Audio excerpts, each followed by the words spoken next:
Yo, what is up, boys? It's your boy back with another one. We're gonna be streaming probably every fucking day this week. I hope you guys are fucking blessed today, and let's get into it, guys.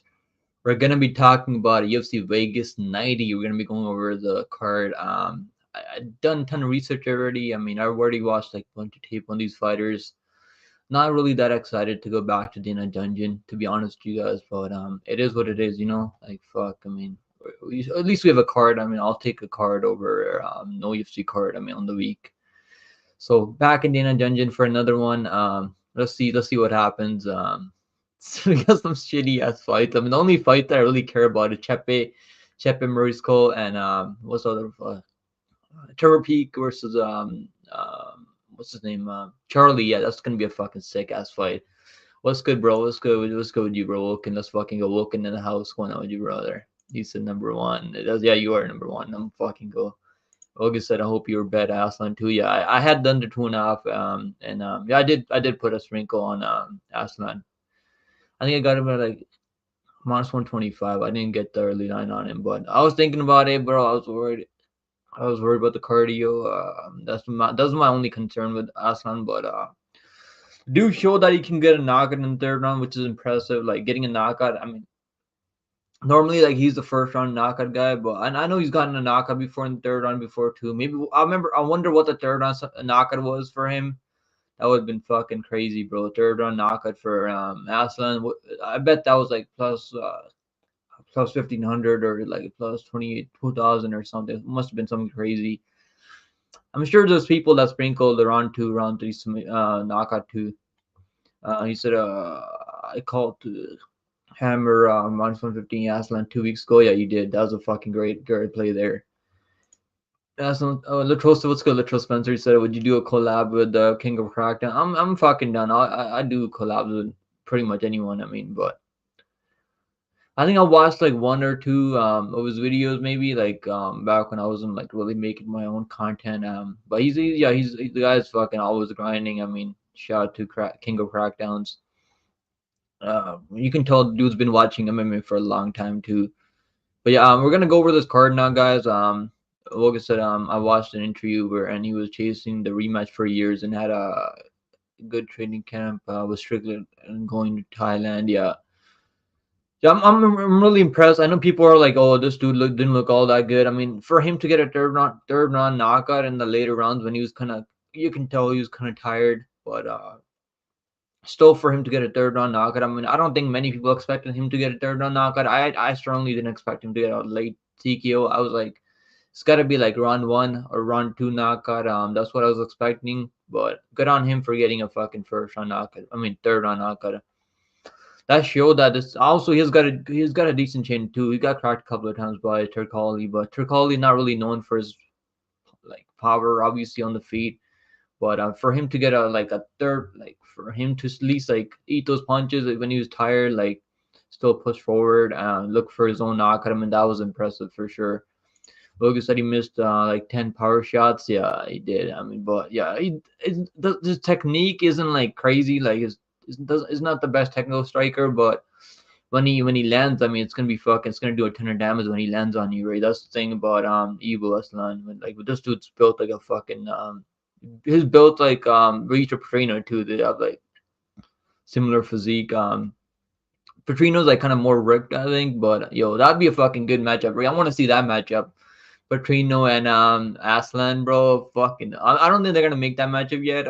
But they're probably gonna build up Aslan, probably give him another couple more fights to see what happens. But yeah, that'd be a fucking sick ass matchup. Vitor, I hope we see that eventually. I think Vitor's fighting Anthony Smith right in a couple of months or like a couple of weeks from now. Yeah, that's the next matchup right now. But yeah, we're gonna go over the card now, guys. Let me put up the card. Um, UFC Vegas 90. We got PFL this week too, and I'll be live for PFL.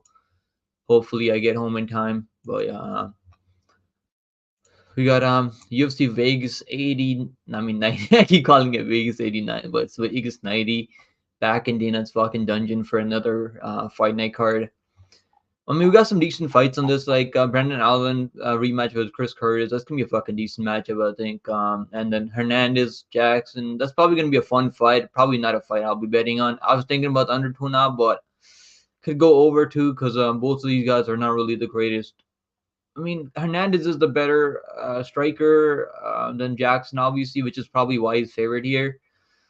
But yeah, he's not really a guy that you can trust, right? Yeah, I mean, Hernandez is what 6-6 in the UFC. Her name Damon Jackson is like 5-4. Damon Jackson has cast as a dog before. Like, I remember that fight he had with the Pat Sabatini when he just fucking starched him under like a minute. That was crazy. I think his brother died the same week too. So fucking rest in peace to his brother. Yeah, he absolutely starched him under like a minute. That was crazy. Morgan Charrier versus Machine Gun Chepe Marisco. This is gonna be a fucking sick fight, bro. I'm leaning toward Chepe, but it's gonna be a fucking crazy fight. Bahamondes. Let's see how Bahamondes bounces back. I mean, well, we got Johnny Walker's brother here too. Let's see how Johnny Walker's brother looks. Making his UFC debut. I mean, Johnny Walker's brother can wrestle. That's what I like about him here. He can wrestle. He can like his striking isn't that clean, but he can wrestle. But I mean, we got Court McGee back. The fucking Court McGee shouldn't be fighting anymore. But Morono's not really the biggest power puncher, so they're giving him someone that's not really known for their power. Morono's like it's probably gonna catch him in a guillotine, but Damon versus Randomy. I can't wait for those fucking weigh-ins. Those are gonna be fucking awesome. Alatin Haley, Victor Hugo. That's gonna be a sick fight. Hugo was supposed to be fighting Daniel Marcos in a couple of months back, a couple of weeks back. We got Cynthia Calvillo on a 5-fight losing streak right now, coming in, see if she can get it done here. We got Matsumoto making his debut. We got Argueta taking on the newcomer. Argueta is not a bad underdog at the end of this week. I'm not gonna bet on Matsumoto 2-1. If that line comes down to like even money, maybe I'll bet on Matsumoto. But at this line, I'm just gonna fucking stay away, bro. Because Matsumoto has like more paths to victory with the striking and like stuff. But he's a decent grappler too. But Argueta just the fucking pace this guy can keep on you. He's got a chin on him. This guy's definitely determined to get it fucking done. But yeah, I mean his fight with the Malo Jones wasn't all that impressive. He was walking to punches. I had a 2-unit play on Argueta there, and wasn't really that impressed. That was a pretty bad fight to go back and even watch it again. But what I do like Argueta is he's gonna fucking push the pace on you. Like he's not gonna take a back step. But yeah, we got some decent fights here, man. We'll start with the first one. We got Budka, Cesar Almeida making his debut. We got Budka making his debut on short notice too. We got Melissa Tonya Mullins. Her name was Melissa Dixon, but I guess she got married or some shit. Nora Carnoli. You guys remember Nora Carnoli? I would have gone undefeated on that Paris card if they didn't fucking rob my girl Jocelyn Edwards. Thank God I didn't bet on that fight. But yeah, Jocelyn Edwards got robbed in that one for sure. Yo, let's go fucking go, guys. We got Shanti in the house. Let's go. Shanti said, what's up, Avaldo Enjoyer? That's fucking hilarious. And he said, what's good, Anakin Skywalker? What's going on with you, brother? Anakin said, oh, you're talking to Wilkin. Bernie said, McDonald. Bernie McDonald said, the women's fights, garbage card. Yeah, like this is not the most exciting card. Like this is not a card you're gonna be getting up in the morning, be like, oh fuck, I can't wait to watch the fights. I mean, there's a couple of fights that are decent here, but for the most part, like I mean, there's some shitty fights. I mean, so we're gonna be starting out with a shitty fight here. So Melissa Addiction, she's gonna be the better grappler, has better control once she gets the fight to the ground. Her striking is still a work in progress. The striking isn't really clean. Nora Canoli is probably going to be the better, more polished striker, better Muay Thai, but it's not like she's got one punch KO power, right? It's not like she's got one punch KO power, but if Mullins can't get the takedowns, I mean, Canoli can win this fight by just fucking landing the more damaging shots on the feet. Mullins got absolutely fucking. She got knocked down by Irina Russian Ronda. I remember in that first round. I think I did pick Russian Ronda in that one. Russian Ronda just kind of gassed out later. I mean, she does have a win over Daria Jeleznikova, right? She took her. I mean, she was getting beat up in that first round before she got the takedown at the end and got that ground and pound off. So, like, I do like Mullins here. I think I'm pretty confident she's gonna get this done. I mean, 2-1, 3-1 line is kind of crazy though for Mullins. But yeah, let's do a poll too. Let's see what you guys think of this one. We'll do a poll also just to make it more interesting. See where the chat's at. But yeah, I mean, this is not a fight that you guys want to be betting on. Like probably gonna take a pass. I was thinking about maybe like parlaying her, but fuck it, man. There's really no reason to parlay Mullins versus Cannoli. Maybe sprinkle Cannoli by decision. I mean, it's probably not something bad, right? Because there is a chance that you can this could be a fucking close fight. Mullins can get the takedowns every single round. Cannoli is a pretty physically strong weight class, so it's not like he's probably gonna get ragdolled. But I feel like he should be able to get the takedowns. I think Mullins will be able to get the takedowns in this one, but who knows? Who knows how this one's gonna go? Where were we? So yeah, okay. So what's up, Art? And again, have 2,000 essay per hour. We did 500 words, bro. Those essays are always fucking tough. Like, getting to even like 500 words, fucking hooking up on the phone. But good luck on the essay, bro. Hope you fucking get it done. Wilkinson, yes, indeed, him and Jang would be a great matchup. Yeah, like that'd be a fucking sick matchup. The way not Jang knocked out Prince and Ibero, that was fucking nasty, bro. That was a sick ass knockout by him. I mean, that was a fucking sick ass knockout by Jang. Okay, what the fuck. Okay, there we go. Yes, yeah, that'd be a good matchup. I want to see that matchup. UFC casual says 11 days till 300. Yeah, I can't wait for it. I'll do early picks for UFC 300. I'm picking a lot of dogs on the UFC 300 card. Let's see how it works out for us. Um, we're, Shanti said I'm gonna work on it while watching this. Bro, good luck, but I appreciate you coming and hanging out with us though. But I hope you gotta get yourself. Hope you get that. Yeah. Just look at the line. I mean, line for this is not really something I'm gonna be betting on. Mullins. Where's Mullins here? Do I not see the line? Why can't I see the fucking line here? The fuck? Okay, where's the line for this one? Okay, there it is. Minus 355. It was minus 275 early. That's when I was thinking about doing a parlay, but I was like, fuck it, man. 3-1 for women's MMA fight. I mean, it's not even like Mullins the better striker. She's the better grappler. It's not even like she's the better striker. So just stays standing and she can't get those fucking takedowns. She might be cooked. But I feel like she will get those takedowns and land some decent ground and pound. And I don't think she's gonna get a finish. It's gonna go the distance, I think. Cannoli is pretty tough. But if Mullins gets on mount, I mean, I could definitely see a finish here for Mullins. It could be like a late second, third round TKO. But Cannoli is absolutely fucking jacked, and I don't think it's gonna be easy to hold her down and land enough ground and pound to get a stoppage there. When this is gonna be in a small cage race, this is gonna favor Mullins type of pace wrestling and stuff. But Mullins gonna have to do damage, right? And that's the thing. Like, he might just go for control and not do enough damage. But Mullins is the type of girl that's gonna land enough damage, so that's gonna score pretty well on the judges' scorecards. She's also gonna be She's also gonna have the more finishing upside here, which I do like. But minus almost from my 4-1 is kind of crazy. If you guys have to make a play on this one, I would just maybe sprinkle Mullins by maybe decision once they drop the props. They haven't dropped the props yet for on bet online. But yeah, over 2.5. I like the over 2.5 in the money line. This one, I think this could be a fucking 29-28 type of fight here. All right, guys. Up next, we have that's my pick's gonna be Mullins by decision. I think she's gonna win a decision here.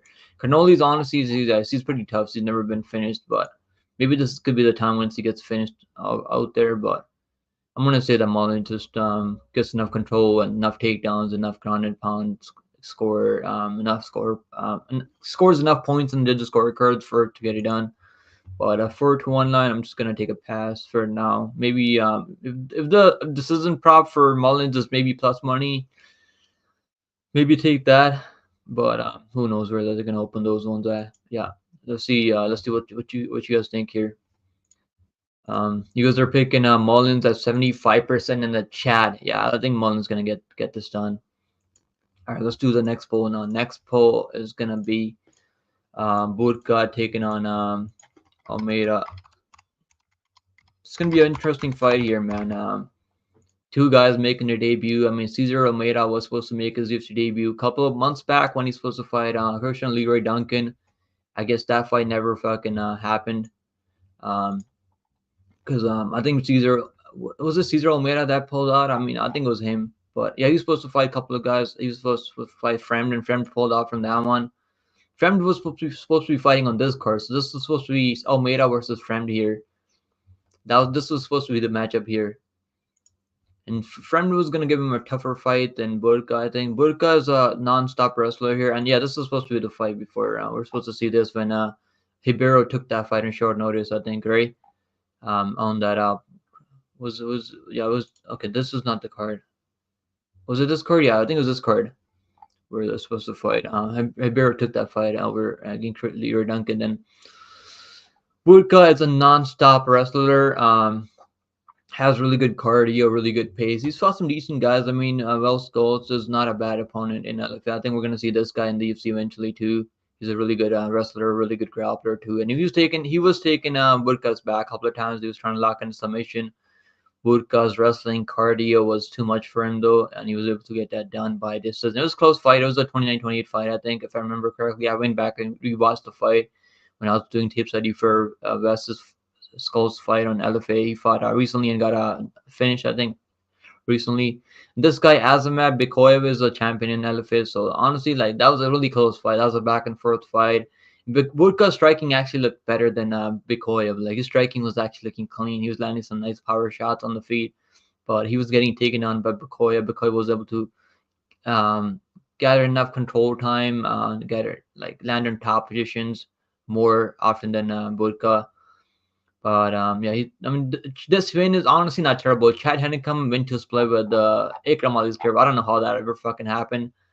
But yeah, Chad Hennecum is not as terrible, but he's not really UFC level. But he took Ikram Alizkirov to split somehow. I have no clue how that happened, but I guess maybe Ikram Alizkirov was young back then. This is a tough fight, man. This is a really tough fight because they're gonna be fighting in a small cage. Even though Almeida has fought in the small cage on Dana White Contender Series, so he's already got experience over there fighting a grappler and Fernando. And I remember that fight clearly. I live bet Almeida live on the money line. I got like plus 350, I think, plus 300, something like that in the first round because I knew Fernando was a gasser. Fernando doesn't really have the gas tank to really implement grappling for 3 rounds. And Fernando's is a decent striker, decent grappler, but not really a guy that's gonna have the cardio to go later in fights. He just kind of falls off later. And Fernando was taking him down. He took him down twice. And Almeida is 36 years old now. You guys already know he already fought Alex Pereira 3 times back in 2013, 2012. This is a tough one, man. This is a tough one. Let me know what you guys think in the chat. We got What's got Lane. We got Lane in the house right now. You got Carnoli. I don't hate the play on Carnoli. I'm just gonna take a pass on that one. I'm just gonna take a pass. Really no reason to bet that fight. I just don't think Carnoli's as good because like he was clearly losing that fight to Edwards. And he just still gave it to Carnoli because he was getting those takedowns, racking up a control time. But she's not really the girl that's going to land enough grounded upon once he gets on top. But she's probably going to be the better striker, not by much though. But she does have some power staying. Yuzikazu said if Ngannou continues with boxing, I want to see him fight Wilder. Yeah, I mean that's the fight that makes sense next, right? Like Wilder's coming off a loss to Parker. He got absolutely dominated, dog walked for like 10 rounds. I think it's 12 rounds. I can't remember how many rounds it was, but I think it was 10 rounds, and that was a horrible fight to watch because Wilder didn't do shit in that fight. So what's good, Ty? You said, "Yo, I'm going distance on that one." Yeah, I think that women's MMA fight's gonna go the distance. I think this one's gonna go the distance too. I might sprinkle Almeida by decision. That's what I'm thinking right now. I haven't pulled the trigger yet, but Almeida is going to be the much better striker. And in the small cage, I'm worried about him constantly getting taken down by Budka because Budka is a guy that has the cardio, has the wrestling to do that to Almeida. And Almeida, I mean, training at Extreme Couture, like he has been working on that takedown defense. So he still got taken down twice on that Dana White Contender Series fight. So I don't really know how many improvements he's going to make at 36 years old. But I'm still gonna. I don't know why Budka is like heavily favored. I mean, he's almost 2-1 here, like minus 165. I'm still gonna take the dog here. I guess the line is going back and forth, but yeah, Almeida actually opened up as the favorite in this one, and money has been coming in Budka. And I was thinking about picking Budka. I might pick flip. I want to see how the weigh-ins goes.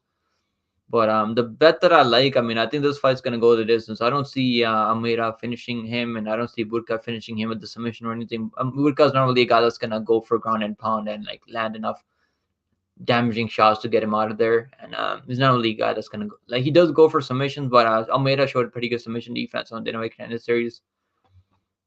I think it goes the distance. I might take the goes the distance, maybe tough fight because Almeida is going to be the much better striker, but he hasn't really shown crazy power. Like he does have some power. He's a kickboxer. Obviously, he's got some power. I think Burka Chin is solid though. I don't think he's going to get knocked out here. I'm picking Almeida by decision. I think Almeida can pull it off on the scorecards, but plus 265, it's not that terrible to be honest.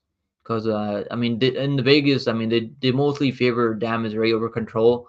So if this goes the distance. Like we all think it's gonna go. I think it's gonna go the distance for sure. So I like the guy that's gonna be landing more damage on the feet. I mean, control time doesn't really win you fights. I mean, in Vegas on the judges scorecards don't really score control time all that much. Shanti said, "I want to see Ngannou fight Dylan White. He could win that since White is old and slow with the bad chin." Yeah, Dylan White. I mean, that's yeah. I think I know you're talking about Dylan White. He fought. Didn't he fight? Who did he fight? I think he fought. Yeah, he fought Anthony Joshua already. I think a couple of months back. Anakin said, "What's good?" Anakin said, "Hey Lane, how's it going today?" Lane said, "Great. What about you?" Tyler said, "That'd be funny if Carnoli walked out like Cornholio." Carnoli, like judging offer like last performance, like I get why the odds are the way they are, but still like it's still kind of wide. He said, okay, so what's good, Lane? Long time no see, Lane. Um, Hogan said Aline Almeida, but not with much confidence. If Burka gets his wrestling going, he could win. I think he can win he could dominate this fight if he just gets that non-stop wrestling, goes for non-stop takedowns. But we got to keep in mind that he's taking this short notice. Also, the 10-year age gap like is concerning too. Burka's only fucking 24 years old, so and he's got more MMA experience than Almeida. Even though Almeida has more combat sports experience overall, like he's fought so many times in kickboxing. And I mean, there's only a decent opponent that he fought in MMA is Lucas Fernando. That's the only decent opponent that he fought, and he showed pretty good get up game. I mean, pretty decent submission defense in that fight. So I don't know. I'm not really that confident. Like a lot of people pick Almeida by a knockout. I just don't think he's gonna get the knockout here. I've watched the Burka's fights in LFA and stuff, and honestly, he's got a really good chin on him.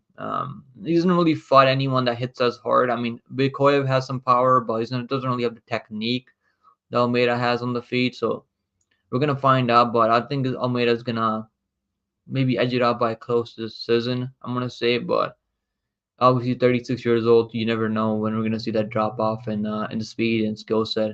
But I'm gonna lean with the dog here, Almeida. I think Almeida can get something done here. Almeida plus 137 for Cesar Almeida. Yeah, give me the dog here. I think he's going to be the better striker, and every fight starts on the feet too, which I like here. So Almeida by decision plus 65, but I might take the go the distance. I think it's going to go the distance. I haven't pulled the trigger yet on this one either. Like these are some tough fights to bet on. Yeah, maybe go the distance in a parlay or something. Maybe the over two. I think the over it's going to go over 2.5 for sure. I'm pretty fucking confident this one to go over 2.5. With Burka by decision plus 175. You can sprinkle both of these guys by decision and make money, but if there's a finance, then you're gonna be cooked. But yeah, I think this is gonna go the distance either way. I get why people are favoring Burka here because of that small cage, the wrestling, the cardio, and the youthfulness. He's a much younger fighter here, but he's taking this short notice, so you never know if he had a full training camp for this one. They're 24 years old. Give me the Brazilian Almeida by decision. That's gonna be the pick here. Up next, we have John Matsumoto taking on Dan Argueta. Bro, I'm a big fan of Argueta, and I actually bet a couple units on him his last fight. Not really the best look. I'm personally not gonna be betting this fight. Um, let's do a poll for this one before I talk. You guys are 50-50 on the last fight. Yeah, it's a 50-50 fight. I mean, that's why I'm taking the dog in the last one. Burka has a path to victory if he just wrestles nonstop though. Let's talk about the next fight. Next fight is gonna be Matsumoto taking on Aguera. Aguera is a fucking strong dude. He's got some of the best wrestling at this weight class. At 135, I mean, he's got some of the best wrestling, and the cardio's there for sure. His striking is what scares me. Like, his striking is pretty horrible. Like he'll throw some flying knees and stuff when he closes the distance, but has no footwork. Doesn't really move side to side. Doesn't really. It's not really slick on the feet. His hands aren't that clean either. Like, he's got really nice back takes. I mean, really good wrestling. Really good cardio. He can win this matchup very. Where they're fighting in a small cage. Matsumoto coming off Dana White contender. He's only 24 years old, and that Casey Tanner fight wasn't all that impressive. He was landing some nice leg kicks. Those leg kicks will do a lot of damage. They'll slow down the wrestling from Argueta, I feel like, for Matsumoto. But 2-1 is not a fight, not a guy I'm gonna be betting on. But as a pick, I'm leaning towards Matsumoto right now. But he's a like two-time Muay Thai world champion. He's a Brazilian. He's got a black belt in Brazilian Jiu-Jitsu. He's been training in BJJ and Muay Thai since he was like fucking 6 years old. So this dude's been this kid. He's younger than me, I guess. So he's a fucking kid. So he's like what? Like he's been training since he's 6 years old. So he's got ton of experience. He's got more fights than Argueta. Argueta obviously fighting the better competition, the guys that we know he's been fighting. I mean, not that Matsumoto hasn't been fighting nobody's, right? He's been fighting some decent Brazilians over there in Fight Pro and LFA and stuff. So he does get taken down. It's just whether Matsumoto can work his way back up and have the better. I think he's gonna have the better moments on the feet, which is why I think he's favorite here. But it's if Argueta can get that submission off early. I mean, Matsumoto has really good submission defense. Has shown pretty good, decent submission defense, decent get up game. But Casey Tanner, when he did get him down, I mean, he was landing some nice elbows in the second round. At the end of the second round, the time then eventually time ran out. Then Casey Tanner got another takedown in the end in the third round too. So Argueta, I mean, this is a step down in competition, right? I mean, this is not Milo Jones, who's a really good wrestler, has really some of the fucking strongest hips out there, can stuff takedowns. I mean, he did take down Argueta. I mean, Argueta did take down Milo Jones. He had his back in the first round, was looking for submissions, was looking for that rear naked choke, and still shooting takedowns, even though he was getting cracked, walking into punches.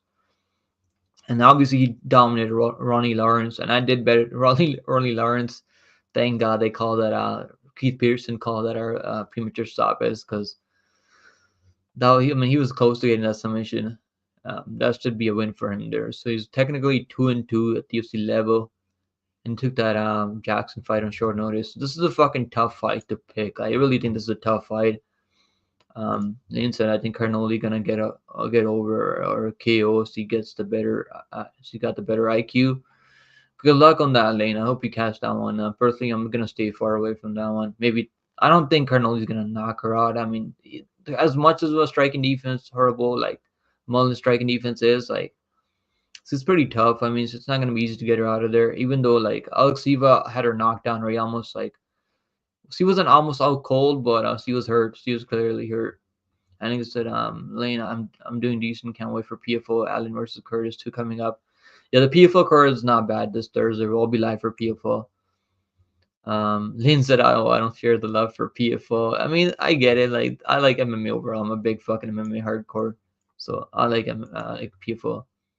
Obviously, I like UFC way more than PFO, but PFO is not, honestly, not that horrible. And Lane said, let me know your thoughts. I'm always open to take a look. Logan said, I think Poatan gets it done too. Then Jamal Hill, like obviously he's coming off a layoff and surgery, so you never know how that's gonna go.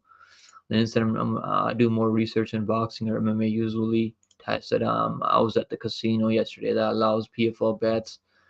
There's some good PFL bets, I think. I think there's like a couple of you can do a Santos parlay with someone, but like Santos inside the distance. They haven't dropped the props yet.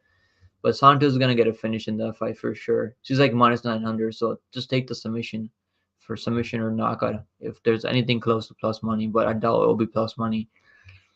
What's good, Denny's? We got Denny's in the house. Said, hey, Pick'em, have you seen Jacob Neto? Yeah, I know he fights in PFL. I actually picked him over that guy. Over that what was his name? I can't remember the guy that he fought. That tall, long, rangy fucking dude he fought. And I actually bet on Jacob. He was a plus 150 dog, I think, in that fight. That undefeated guy that he fought. I can't remember his fucking name right now, but yeah, I picked Jacob. I knew he was gonna get him out of there by a knockout, even though people are sleeping on him. Also announced Caesar lost to a Poetan in boxing. He lost him twice, but I mean he beat him once, right? So that was back in 2013. So that was back when um um Poetan really didn't have the experience back then. I mean he went 1-2, right? He's still fucking good getting a win over a guy like Pereira. James Adler said he also beat him too. Yeah, he also beat him too. I think people forget that.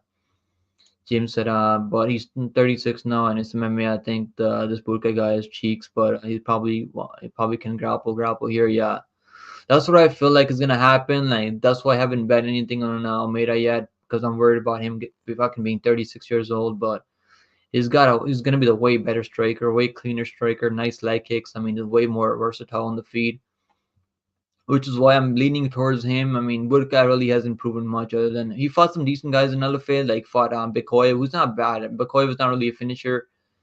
Bekoy was like a lay and pray type of guy, and he was just able to like Burka was actually having some decent moments on the feet too, and like Burka was getting cracked on the feet. I mean, they're not really good strikers. I mean, they're not really at the level of striking that Almeida is, but yeah, Almeida like and the way they're scoring fights now, like I don't know if they're gonna score the damage all that much unless like Burka completely fucking just completely out grapples him for a 3 round, doesn't give him any space to work on the feed. What's good, MMA Clemson? What's good with you, homie? He said, let's fucking go pick him. James said, Matsumoto gonna get grapple grapes here. I don't know, man. I don't know. He's got decent like grappling too. He can go for submissions too, but I really hope he doesn't fucking pull a guillotine choke or something. Honestly, I don't even care. Like I hope Argueta fucking wins. I might pick flip to Argueta here, to be honest. But it's striking, bro. It's just striking. Like what scares me about Argueta. Like he's never shown any improvements on the feet. Like even against Mao Johns, Mao John doesn't really have the. He's not really as technical as Matsumoto. Even though like obviously Mao John's way better, like more well-rounded than Matsumoto. Just that like he was looping a lot of punches and still catching Argueta like on the way in. Like that's what scares me about Argueta. He's got a decent chin on him, so I like the over 2.5. I think this one goes the distance. You can parlay this one go in the distance and parlay that Almeida fight to go the distance. This one go in the distance and you parlay this one. I think they're both gonna go the distance here. I don't think even though like Argueta has he does go for submissions, but I think he's gonna be able to just gonna. I don't think they're gonna submit Matsumoto. Matsumoto has decent submissions defense. But yeah, Matsumoto over 2.5 here. You can get plus 120. I think that's both of these fights are gonna go the distance. To be honest, yeah, I think both of these fights are gonna go the distance. So you can take the. I think Almeida Burka fight goes the distance for sure. Because I don't think Burka is gonna be like he's gonna get a submission out. Almeida has shown pretty good submission defense. He'll like attack high control when people take his back and stuff, and he's got a pretty decent get up game too.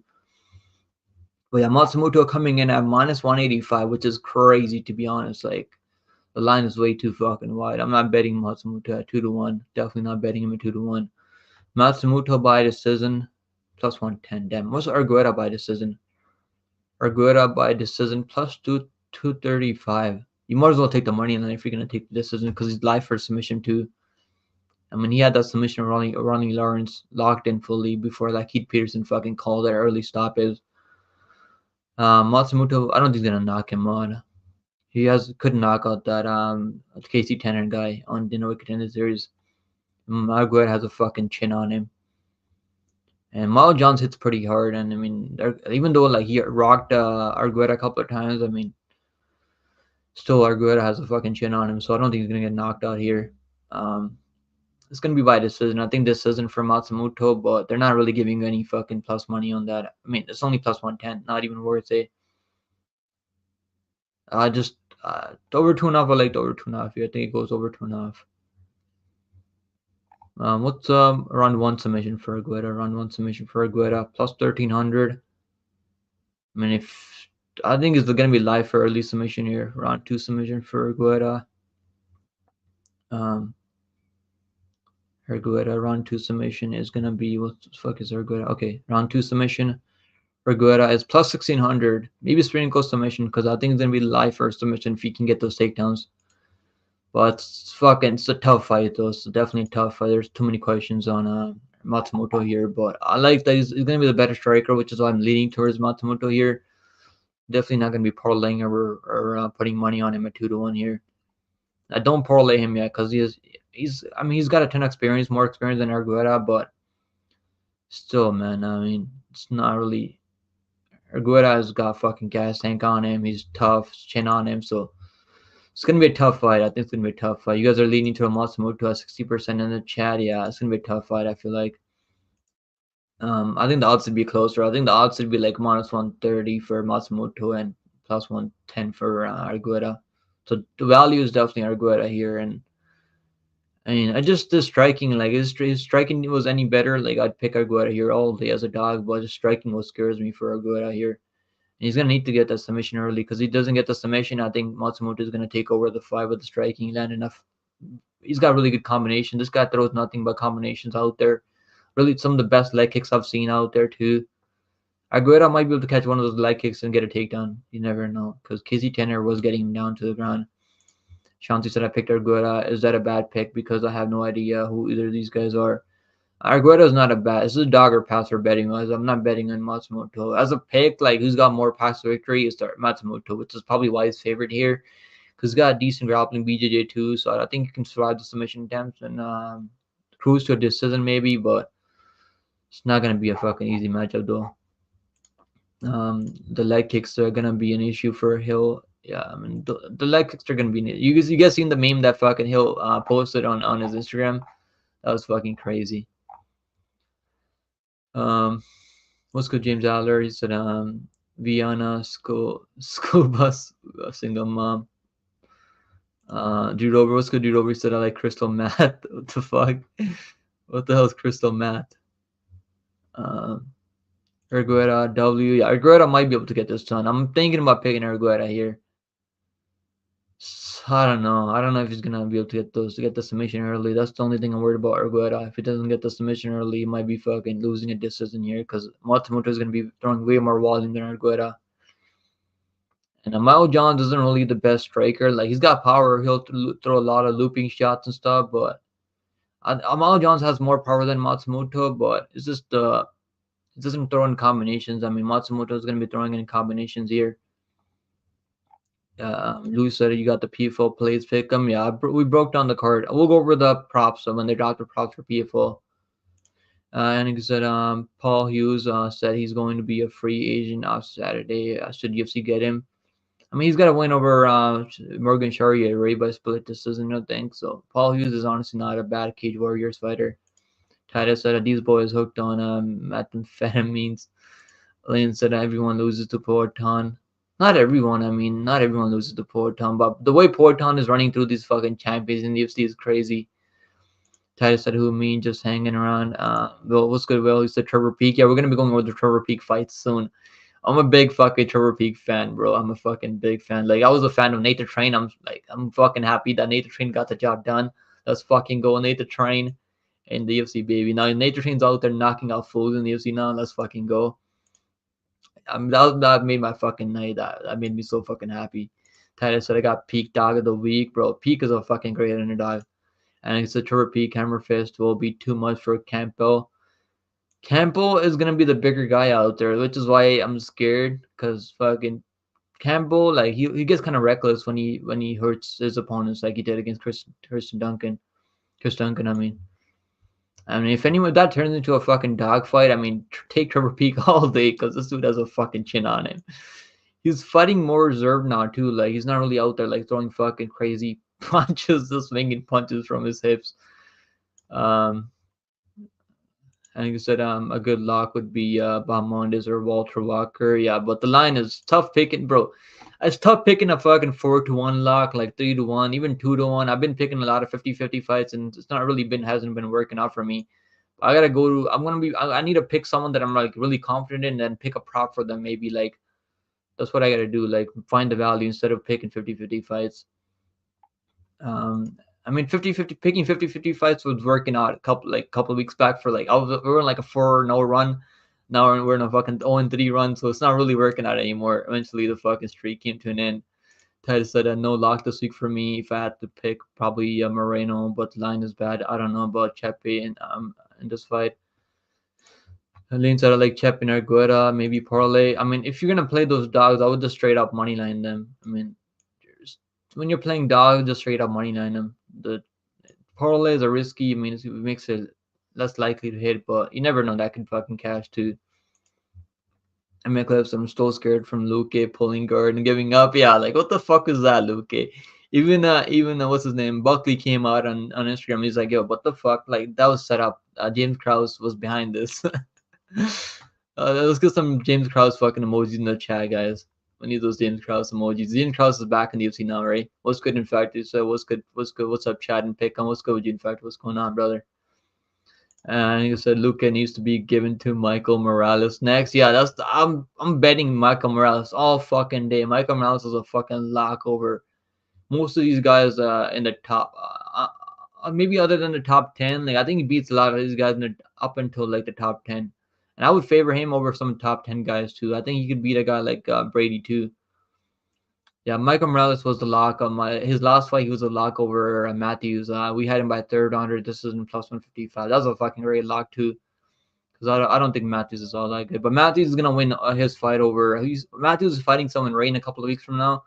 I can't remember who he was fighting, but he was fighting someone soon.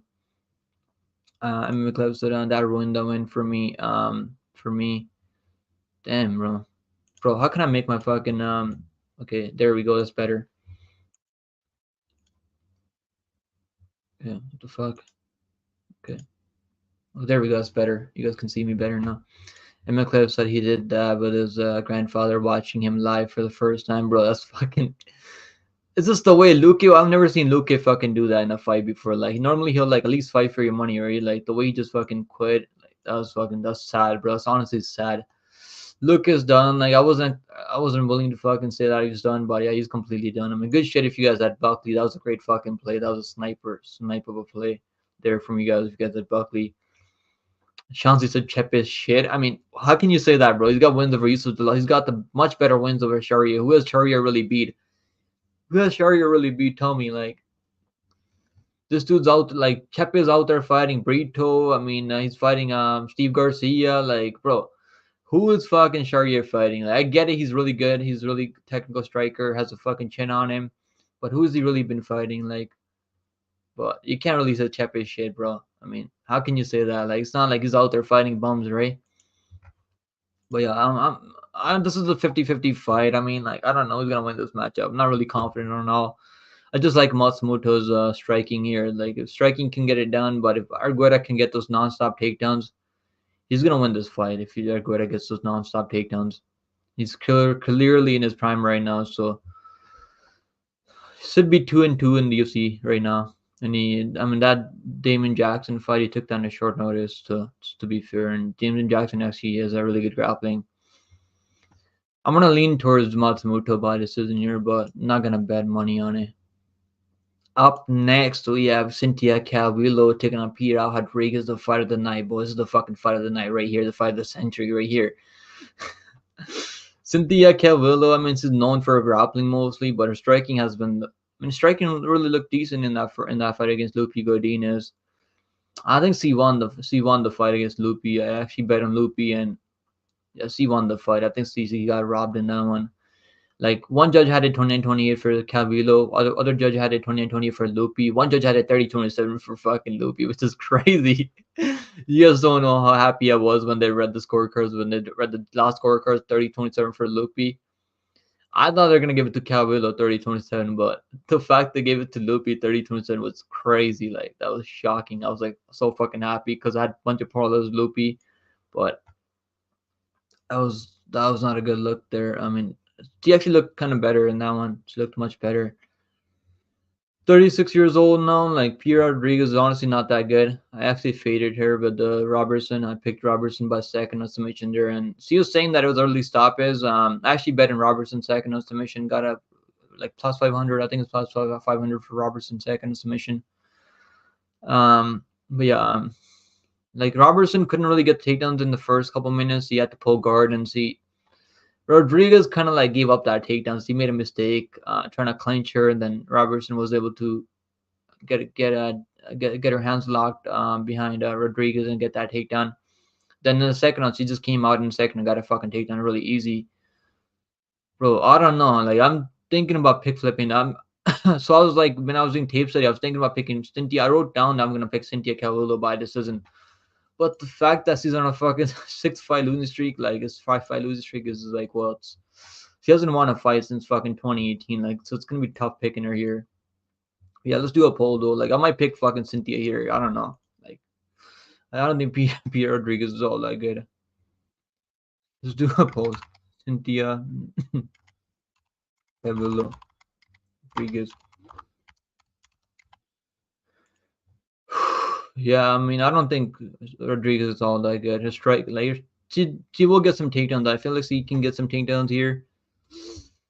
I don't know, like, it's just her jiu-jitsu is not that good, and Calvillo's jiu-jitsu is actually really decent. She never really grapples, though. That's what's scary about her. She got wins over Aspen Ladd. I mean, wins over Jenny Robertson back in the day, wins over Montana De La Rosa, Joanne Wood. I mean, she's fought the much better competition, clearly, right? Like, she's fighting for a job here. Like, I'm shocked they're even giving her this opportunity. But yeah, she's 36 years old now, so you never know how that's gonna go.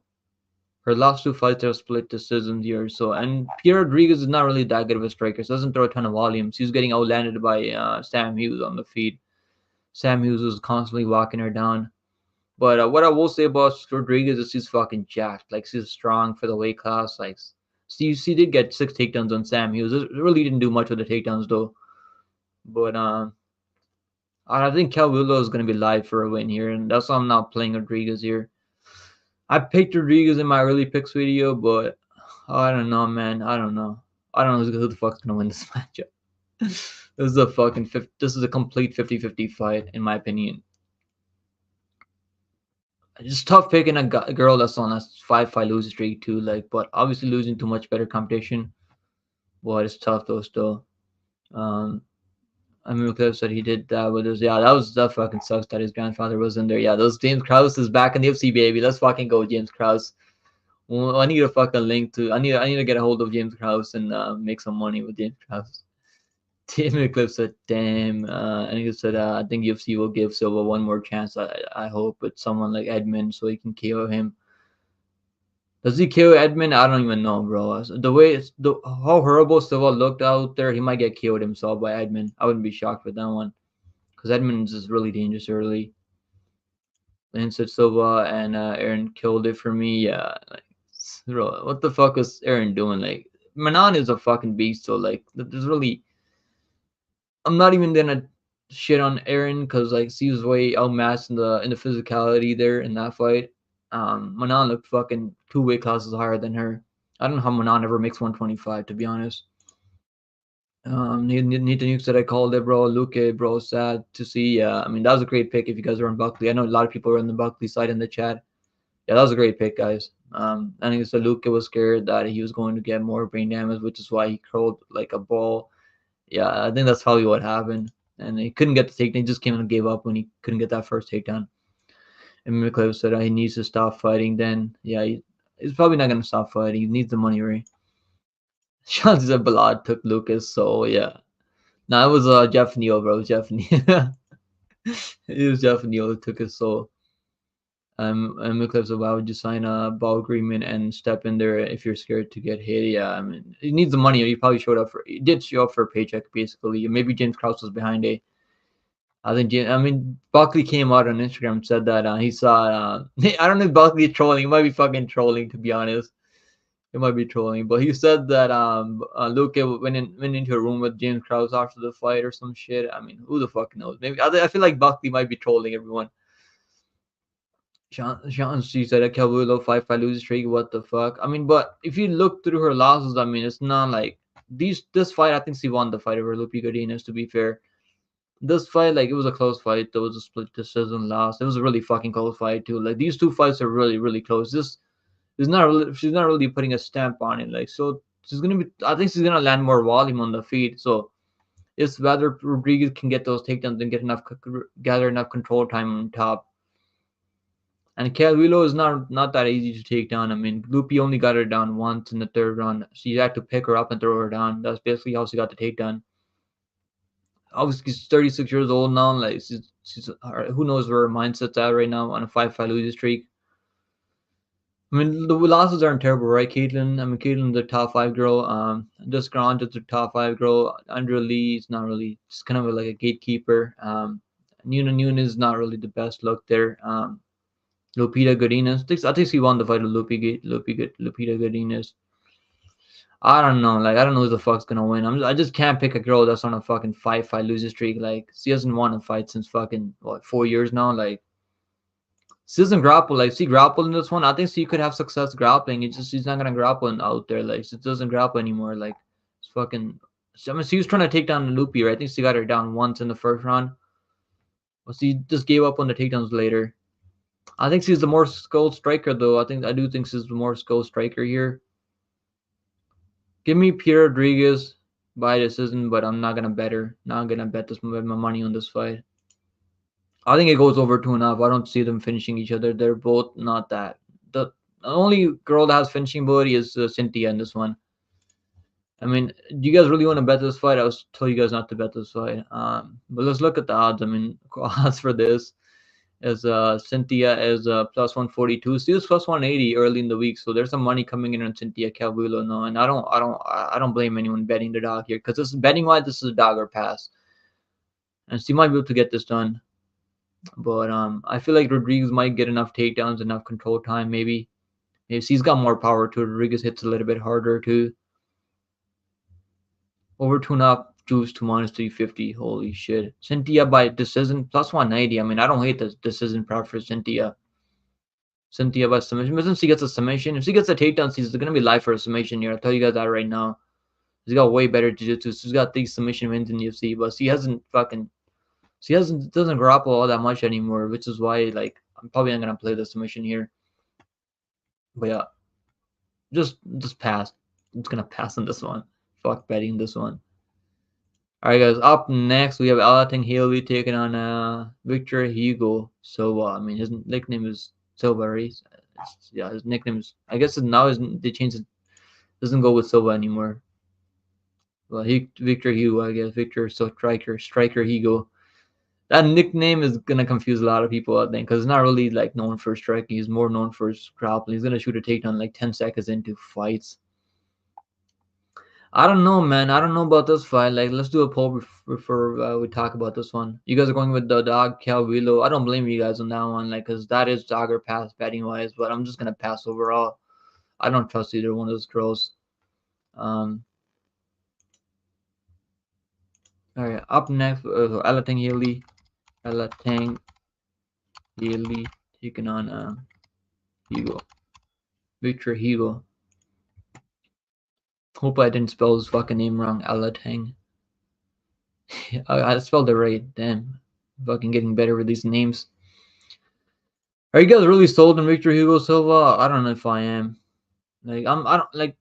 Actually, like, I think he's gonna do more to win this fight, though. I think Haley really doesn't do fucking shit out there. Like, he just kind of stood there and got picked apart at range against Chris Gutierrez, which is concerning, to be honest.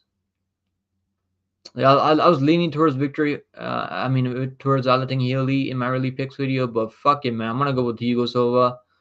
I think he's gonna do enough out there. Like, he's more hungry. Like, Alatin Haley, like, even though with the UFC experience, clearly fought the better competition, right? He fought Song Dong back in 2013. He fought Kaya Sakura, who's a fucking beast in Ryzen. Like, I mean, he's got to win over Dana Batgirl. I mean, Casey Kenny lost. Casey Kenny, I don't know where Casey Kenny's fucking been at. Like, he's actually not a bad fighter in the UFC. Hope we see Casey Kenny back eventually. And Chris Gutierrez fight didn't shoot a takedown until like third round, like, which is fucking, what the fuck are you doing, dude? Like, I had Chris Gutierrez in parlay, so I was happy that he wasn't shooting a takedown. Just kind of got his fucking leg pieced up. his leg was completely fucking gone. I mean, Chris Coutier landed over like 50 leg kicks in that fight. He's a really good wrestler. I mean, obviously coming into this fight with the UFC experience. Victor Hugo Silva, I mean, he's not fighting complete bums, but he hasn't really been fighting the best guys. I mean, he fought this guy, the Peruvian guy, is from Peru, right? Or is he from Chile? Yeah, he's from Chile. Never mind. But he's a striker. I mean, I don't know why this dude was grappling with him. Eventually got his got knee barred and that one. I mean, I don't know, man. I don't know. I'm probably not gonna bet this fight either. This is a fucking 50-50 fight. But at least Victor Hugo's gonna go out there and try to win this fight. I mean, the other thing, Healy doesn't do shit out there, which is why I can't pick him here. I was picking him here early, like I was like picking him off the UFC experience, but he doesn't do shit out there, like, which is concerning. Like, he's not even gonna try to wrestle out there nonstop. Like, if he wrestles, he might get fucking subbed. I don't know, like fuck that. This is I think under 2.5 is super live here because Victor Hugo Silva normally goes under 2.5 rounds here. And he can strike. I mean, he's got more. I don't know if he's got more power than Alton Healy. Alton Healy's got some nice boxing too. Ego, like he's fought at welterweight too. He's knocked out someone. I remember like when I was doing research for that, I didn't know I could serious fight. He knocked out some guy at welterweight too. So he's got a ton of power. He's gonna be bigger than Alton Healy. Give me Victor Hugo Silva. I think he can pull this off. Titus Nick Diaz versus Weidman or feed him Silva. Bro, that's the fight that makes sense, right? Nick Diaz really coming back to the UFC. Didn't you said he was done after that Lawler fight? Mishap said, "Yo, I opened a crazy nice bow nickel card for my pack, bro. That's fucking sick. That's fucking awesome, bro. I've never like bought a UFC card pack yet." Then said, "Cast on Jandiroba, say it me, Jandy Hoba." Is it really Jandy Hoba or is it Jandy Roba? I love Jandiroba, but that's a fucking great play on Jandiroba. And he said Nick Diaz versus Matt Brown. Matt Brown's gonna knock him out, bro. Matt Brown's got fucking ton of power still, even at 40 years old. The fight that makes sense is the Weidman versus but Nick Diaz, he doesn't really fight at 185, right? He's been fighting at 170. I mean Nick Diaz, Nick Diaz. Does he fight at middleweight? Yeah, he did. He was fighting at middleweight. That was Nate Diaz I was thinking about. Yeah, I mean that fight that'd be a fucking good matchup though. Maybe do a catch weight matchup or something. Mishap said and got a signed Luke card, and that's probably not worth anything anymore. But Luke is still a veteran, bro. Still people still know Luke. But yeah, the way Luke lost out there, like, which is fucking sad to see. Shanti said Poopy Gardina's made me go negative on last card. Yeah, so he just didn't do shit out there. Like, I don't know what the fuck. He really wasn't letting her hands go either. Lane said I PickemMMA always on the over. Yeah, I think that fight's gonna go over for sure. Ty said, bro, overthinking the 1L compared to 5 in a row. It's not even that, bro. It's just Peter Rodriguez. Like, even he's winning these fights over Sam Hughes, if you go back and rewatch the fight, you're not gonna get a lot of confidence in Peter Rodriguez. You can't just look at the record. I mean, obviously it's his last 5 in a row, right? I mean, that makes sense, but it's not even that. It's just the fact that Cavillo, like, he's losing a lot of these close decisions. I mean, and Peter Rodriguez, I don't think he's all that good, to be honest, either. Chauncey said, "Pick him. You made me change my Buckley and Nelson pick. Otherwise, I would be 8-5. Damn, bro. I mean, stick to your own fucking guts, bro. I mean, the way I like everyone has different way of picking fights, right? Like, I'm not always fucking right, but just like if you're picking someone, don't let someone change your opinion on it." And McCliff said, when I do that, Amarim gets first round submission, but both these girls are not really finishers. Yeah. And he said Buckley was trolling because April Fools. Yeah, it's probably. I was like, it's just got to be trolling. Tyler said, yeah, he said, keep in mind it's April Fools. I didn't catch that part. McCliff said, I think Victor Hugo Silva wins. I think he wins. I'm probably gonna look at the submission prop. But what's the submission prop for Victor Hugo Silva here? Because the money line is not even money anymore. What's the money line? So Hugo Silva minus 125. Victor Hugo Silva plus 325 by submission. That's interesting. Is he gonna knock him out? I don't think he's gonna knock him out. Cause I don't think he's a fucking. He's a tough dude, man. He's got a chin on him too. Does he has how many times has he been knocked out? He hasn't been knocked out all that many times. 3 times, I mean, by decent opponents. The fucking yeah, he Kaya Sakura knockout. I mean, that's not a terrible knockout. I mean, Kaya Sakura has some nasty knees. He's a fucking. I think we're gonna see Kaya Sakura in the UFC eventually. He's only 30 years old. I think I hope we see him in the UFC too soon.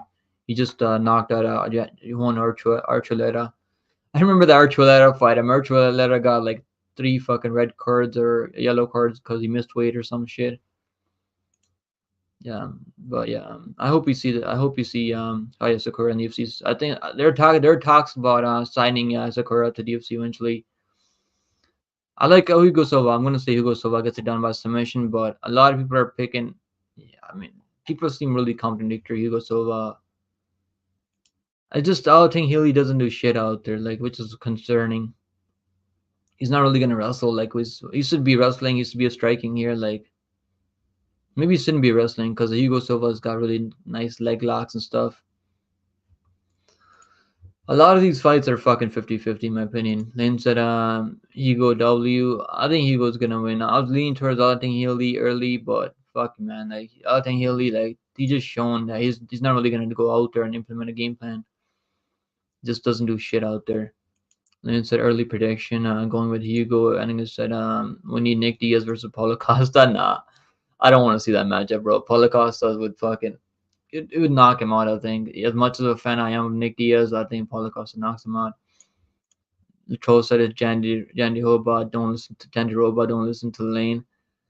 I mean, I don't fuck. I guess the troll Spencer is a Brazilian, right? Isn't Jandy Hoba from Brazil? So the troll should know better how to pronounce his names. If I just said, Pickle, did you know I had 6 toes? I mean, good on you, bro. Good on you if you have 6 toes. Musaf said Pickle looks like Buckley, or am I tripping? No, you're fucking tripping, dude. That's fucking hilarious. Yeah, I look like Buckley. Yeah, you're right. You're completely right, bro. Yeah, I'm gonna go with Hugo Silva, but I'm not as confident as everyone else on this fight because I don't.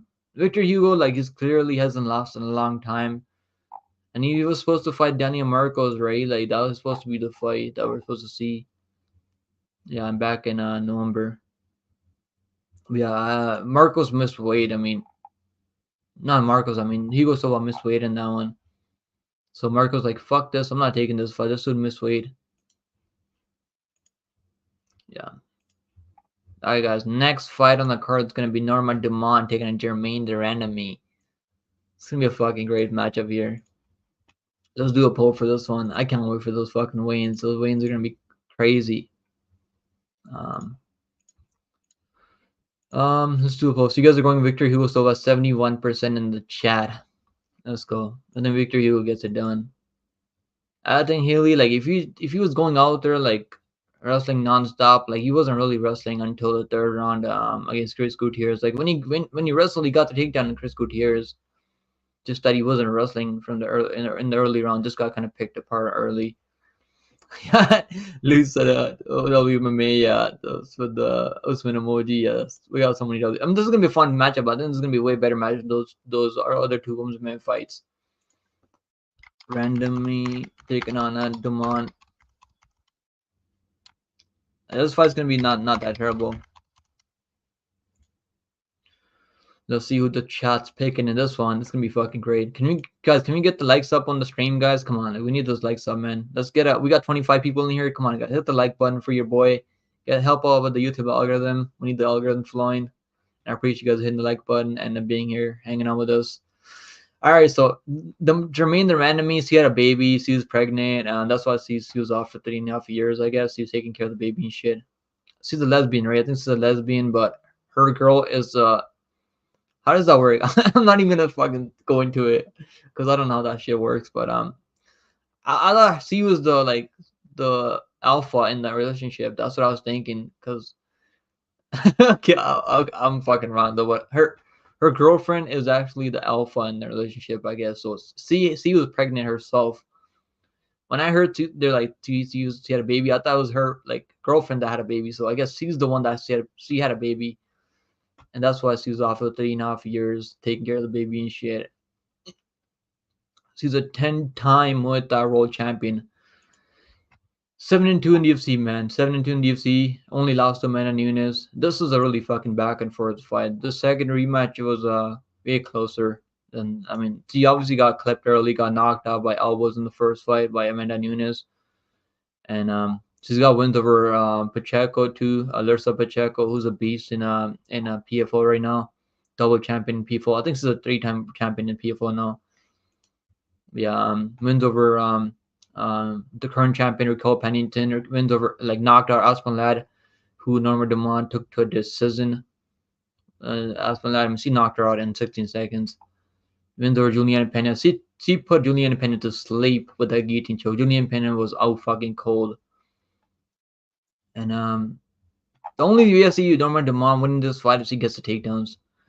But Jermaine Durandamy can go out there and look really fucking slow. So you never know. But I'm gonna go with Jermaine Durandamy here. I don't know. I'm just not sold on Norma Dumont's game completely. Like he should be getting these finishes over. Like I get Karahosa is not an easy matchup. I guess that's a tough matchup, Karahosa. But like these other girls, I used to be finishing these girls. This girl only had one fight in UFC. Like that's her first fight in UFC. Chelsea Chandler. She should have finished Chelsea Chandler. She had her running away from her. Like to be fair, took Aspen Ladd to decision two. Aspen Ladd fights in PFL now. She fought I think she fought Kayla Harrison her last fight. And I had Carol Harrison by decision. But yeah, give me Jermaine Durandamy, but it's tough betting on her because she hasn't fought in 3.5 years. She looks anything like she did in that Juliana Pena fight. I think she beats Norma Dumont here. I could be fucking dead or wrong on this one, but give me the dog, Jermaine Durandamy. I think she's proven more in the UFC. Dumont is still 33 years old. It's not like she's 20-something years old still. It's a tough one because you never know how she's going to come back and look after 3.5 years. Like I said, how can you get more alpha than that? This upset 40-year-old gonna ragdoll her. Yeah, I think she's gonna land the more damaging shots on the feet. She's the way better striker on the feet. Just the speed, I'm worried about the speed. Jeremy said be a strap only on only. Miss Upset Norma losing. I'm not as confident because she's competed about 5 times since Randy has fought last time, but she hasn't really beat anyone all that good. She lost to Mitsuchiyo-san. Mitsuchiyo-san was getting takedowns on her, to be fair, right? I think Jermaine Durandamy can use her size. The reach advantage has got almost like over 5.5 inch reach advantage. She's taller than her. She's gonna be longer, better. She's gonna throw some nice knees up the middle. Who has more power? I think Durandamy has more power, more punching power. But Dumont's probably gonna be quicker with punches. Probably gonna be better with combinations. But give me the dog, Jermaine Durandamy. I think Jermaine Durandamy can get it done. Tapology is picking Dumont, 69%. What a number, dude. What a number, too. That's fucking crazy. Okay, that's what happens. Okay, that's good information to know. Yeah, I mean obviously, I had a feeling that's the way they fucking get pregnant, right? Like, obviously, 2 females can't fucking produce. Clive said Dumont has the BB. Oh, yes, he does. Those weigh-ins are gonna be fucking interesting. What's good, Nate Brown in the house? He said, "Let me see what card you got." Yeah, post it in Discord. Mishap. I've never collected those UFC cards in my life. He said, "Nate, I posted them on Reddit." Milclef said that speed is less than a factor at women's MMA. I think Jermaine will look fine coming back. Yeah, I like Jermaine Durandamy here. I think you can't be betting Norma Dumont at 2-1 here. Mishap said, "I don't know how to share them so you can see them." Paco MMA in the house. What's good, Paco? You said, what the fuck are you talking about, Pick'em? You trying to tell me Jermaine is they're lesbians, right? So I don't know how that fucking works, but she was pregnant herself, like, so she was pregnant. Like, Jermaine Ranby was the one that was pregnant, not her girlfriend. He said, bro thinks he's Punjabi Stephen A. Smith. I mean, I am the Punjabi fucking Stephen A. Smith. You didn't know that, Rigo? You gotta catch on, bro, buddy. Brian, what's good, Brian? You said Jermaine Durandamy all day. Yeah, give me Jermaine Durandamy. Brian, I called you Brian. My bad, Brian. Ernie B said she had a kid while she was gone, but she's a good dog. Yeah, I think she's a good underdog here. Just she might look slow out there. She hasn't fought in 3.5 years, but she's a lifelong martial artist, so I don't think it's gonna really impact her all that much. And she looks in phenomenal shape. If you go through Instagram, like like I do, like I go through all the fighters' Instagram after I'm done tape studying, like just to see how they're training, like how serious they're taking the fights. She's taking this serious. Like she wants to prove she can come back and get a win here, and she's probably gonna get a title shot. If she gets a win here, she's gonna get a title shot here. Yo, Cozy, your boy fucking Emers is still out cold. You gotta go wake him up. Luke fucking quit. At least fucking my fucking boy Luke quit out there. Like you can't really say anything about that. Like Buckley didn't even knock out like Buckley knocked him out with ground and pound, I guess, but Luke fucking quit. If that was Prime Luke would have fucking sparked your boy Buckley. Like Prime Luke was a different beast, but yeah. Koji was like really confident Emers too. I remember that one. He was like, "Yo, Emers is Koji was telling me that I'm cold picking Nate the Train." But yeah, I mean, my boy fucking got it done. I'm so happy with fucking. I mean, Ember was looking good out there too. It's not even like he's looking horrible out there. He's got no fucking chin, bro. Like the uppercut wasn't even like crazy. Yeah, he just got wobbly with the uppercut. Yeah. Um, Nate Brown says he could look okay, but I don't know. Yeah, it's 3.5 years. Is still a long time from taking from MMA. Because of nightmares of Luke pulling guard at night. Yeah, bro. Like what the fuck, Luke, bro? I did not expect that from Luke, to be honest. Yo, what's good, Grimy? We're Grimy in the house. We got Banks in here. What's good, Banks? He said Jermaine ran to me before she left. Easy pick. I don't know about now. Those skill for skills is definitely better than Demonto. If Demond gets the takedowns, I mean, she might be able to rack enough control time to win a decision. But I don't think she's gonna finish her enemy. I don't think she's gonna be knocking her out. I'm picking Jermaine the enemy. I think she can get this. She can pull this off. She's old, but women's MMA doesn't really matter all that much. Like it's not like and I mean, what the fuck am I saying? In male weight classes, like it's more of a factor. Like speed is more of a factor, but in WMMA it doesn't really matter all that much. Um, unless she's completely washed. I don't think she's completely washed. She looks pretty fast when she's punching the speed bag in her on Instagram, to be honest. Mr. Maxim said Jermaine looks like Cyborg's sister. Yeah, Cyborg is a fucking beast too in Bellator. She's gonna be fighting people now, right? Cyborg. Banks said she gets stuck on the ground quite a bit. Yeah, like she doesn't have the best takedown defense, like, but she's gonna be attacking guillotine chokes. Like that's what she did over Pena. She attacked a guillotine choke and put her to sleep. She's pretty physically strong though, randomly here. Nate Brown said babies take important nutrients from a woman's body, especially at that age. They consider having a baby at her age, geriatric pregnancy. That might be a fucking reason here, but I don't know. I feel like she's gonna be the much better striker here. I could be fucking dead or wrong on this one, to be honest. I have really low confidence in this one because how can you be confident? She's taken 3.5 years off, so. And the Waynes might fucking flip my pick because that fucking watching Norma Demon on the Waynes might make me reconsider. Remy said I don't know how Lee Holm has looked like shit is about to get smashed at 300. Also old. I mean, Holly Holm is not better than Jermaine Duranmi though. Like to be fair, right? Holly Holm's got pillow hands. Brent said GDR gonna outclass Demon in striking. Yeah, that's what I hope. I think she can do that on the feet. She can land the better punches on the feet, more power. Remy said Demon has that cake. Yes, he does have that cake. Those wins are gonna be crazy. Misap said Nate there on the Discord. Ty said Demon got a boot on her. Yes, he does. 100%. I agree with you there. Yeah, I think this goes over 2.5 rounds. I think Demon is tough. I don't think Jermaine's gonna knock her out or submit her, unless Demon like shoots a desperate takedown and gets caught in a guillotine choke or something. Because the enemy has like the power to finish a guillotine choke and put you to sleep. But I think it's gonna go over 2.5. But over 2.5 is definitely juiced here. Over 2.5 here. Um, so randomly coming in at plus 165. Norman Demon coming in at minus 190. I saw normal demand at like minus 200, so there's some money, slight money coming in on randomly now. Finally, I think randomly will probably close around like plus 140, plus 130 maybe by fight night. Because I think a lot of people are gonna like the randomly side here, but 3.5 years is still a long time to go. Fight goes the distance minus 275. I think it goes the distance. I like the over 2.5 here too, but I think this one goes the distance for sure. Demand by decision minus 115. Randomly by decision plus 275. Randomly has more finishing ability in this one, so if you're gonna bet randomly, take the money line because you can also get a finish too. But Demand is tough. I don't think this is gonna get finished in this one, but you never know.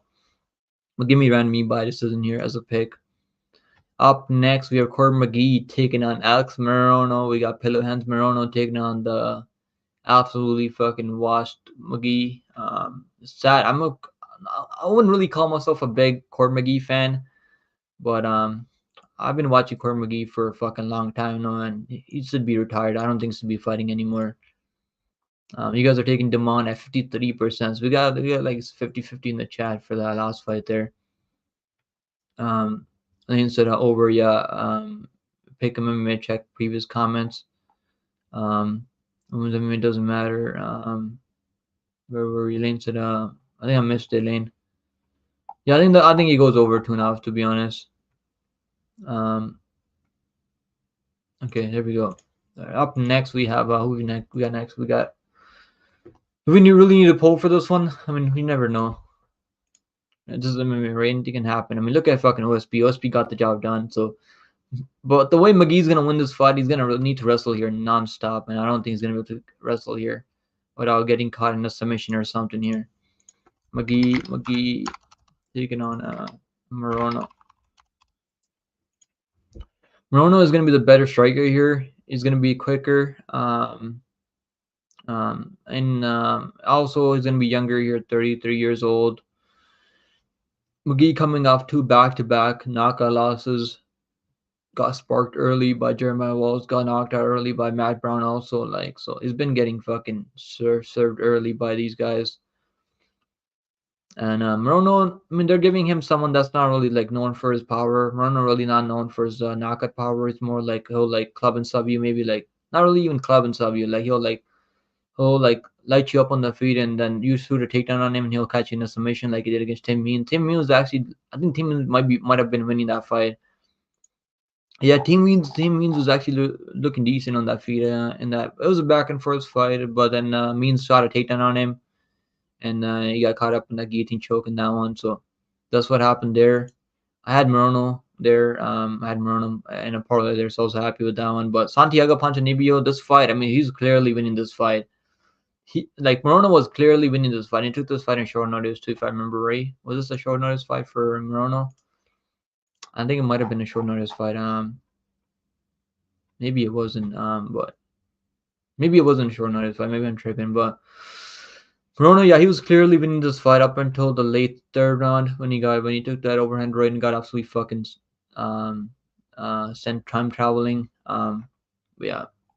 He was looking great on the feet against Santiago Ponzinibbio. That sucks for him though, because he would have been like what, like 5-1 in his last 2, 3, 4. Okay, I can't fucking count. 6-1 his last 7 fights. If he just didn't get caught in that one against Santiago Ponzinibbio. And the Reese McKee, I mean, that Reese McKee is one of the worst fighters I've seen in the UFC overall. The fact that Reese McKee lost a decision to Chidi is fucking really concerning for Reese McKee. But yeah, like Morono's gonna win this matchup. I mean, there's a reason the odds are the way they are. I think it's tough calling a minus 300 as a safe parlay leg, but I don't know. I don't think McGee has any path to victory. He's gonna have to wrestle nonstop, and I don't think he's gonna be able to do that without getting caught in a submission or some type. I think Morono has decent enough takedown defense where he can stuff takedowns and light him up on the feet. Is Morono gonna knock him out? I don't think Morono's gonna knock him out. So there's some money coming in Corbin McGee now. So I guess, I mean, it makes sense because Morono shouldn't be fucking over minus 350. I saw him at minus 350 early in the week. So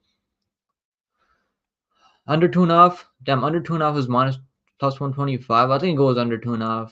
But Morono not really known for his power, right? And Court McGee doesn't really get subbed all that much. It's only never been subbed. Can this be a time when he gets subbed here? I mean, he's been getting finished in the first round, right? By knockout. He's been getting knocked out early. I mean, does this go the distance? I don't know. I think Morono's gonna be live for a finisher because McGee hasn't looked good in a long time. I think under 2.5 makes sense. I think not bad. Okay, Darius, you're getting fucking thrown out, bro. You're fucking weird, dude. Morono sub, you think Morono sub? Yeah, I think submission is gonna be like because I think McGee's gonna shoot a takedown on him. He might get caught in a guillotine choke. Grammy said, "Man, I've been missing a lot of missing out that sound like free money most of the time." Yeah, I think this is not bad. I said I do that often, Grammy. I do Morono. Manon Blanche goes over distance safety parlay at +110. That was a great play. Over 4.5. I had Blanchfield by decision. I think it's gonna go over, but I didn't play the over personally. Was the over plus money? I didn't know the over was plus money on the women's MMA fight. Banks said, I hope this week ain't as sketchy as last week. I have a feeling one of these, the minus 300, is going to drop the ball, and maybe Bob Mondes. Bob Mondes, like Diago's, is a dangerous suit early in fights, so it's going to be a dangerous fight early. Rami said, is it concerning that Chidi went to decision with Reese McKee? I think he was just trying to get a win out there. He wasn't like Chidi, like McKee wasn't really trying to do much other than hold him in the second, third round. I'm so shocked that that was a split decision somehow. Termin said I like Morono and Chepe. Yeah, those are good plays. Rami said Banks. I'm just going to say who else is nervous about Bob Mondes. I haven't thrown Bob Mondes in a parlay, but I'm kind of confident about Mondes. I think he should be able to get this done. Chance says Darius pick him. Pavs. It might be Mr. Pavs. I have a feeling that might be Pavs. Hamilton Manon looks like the real deal. Yeah, I don't know who beats this girl at fucking 125. This is way more physical than most of these girls at 125. Yeah, this one, like, I'm not really sure about this one, man. I think this one goes under 2.5 rounds. Morono by submission is plus. Damn, Alex Morono by submission plus 600. Because McGee's never been subbed, right? Is that why the number is the way it is? Damn. I could see him lighting him up on the feet and McGee shooting a takedown and getting caught in submission. Damn, plus 600 for that submission is crazy though. Holy shit. But the way McGee's been losing, right? It's been by getting clubbed and knocked out. What's the Morono point spread? Morono point spread minus 155. So there's, I don't mind the point spread here. I think he's gonna win all 3 rounds here.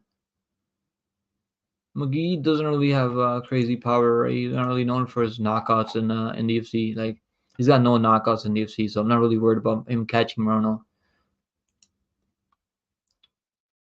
Yeah, I think Morono, like, I would look at the spread. I think he's gonna win all 3 rounds, or maybe get a submission, or maybe late finish. Yeah, yeah, that's what I would play if I play, but I don't know if I'm gonna play it.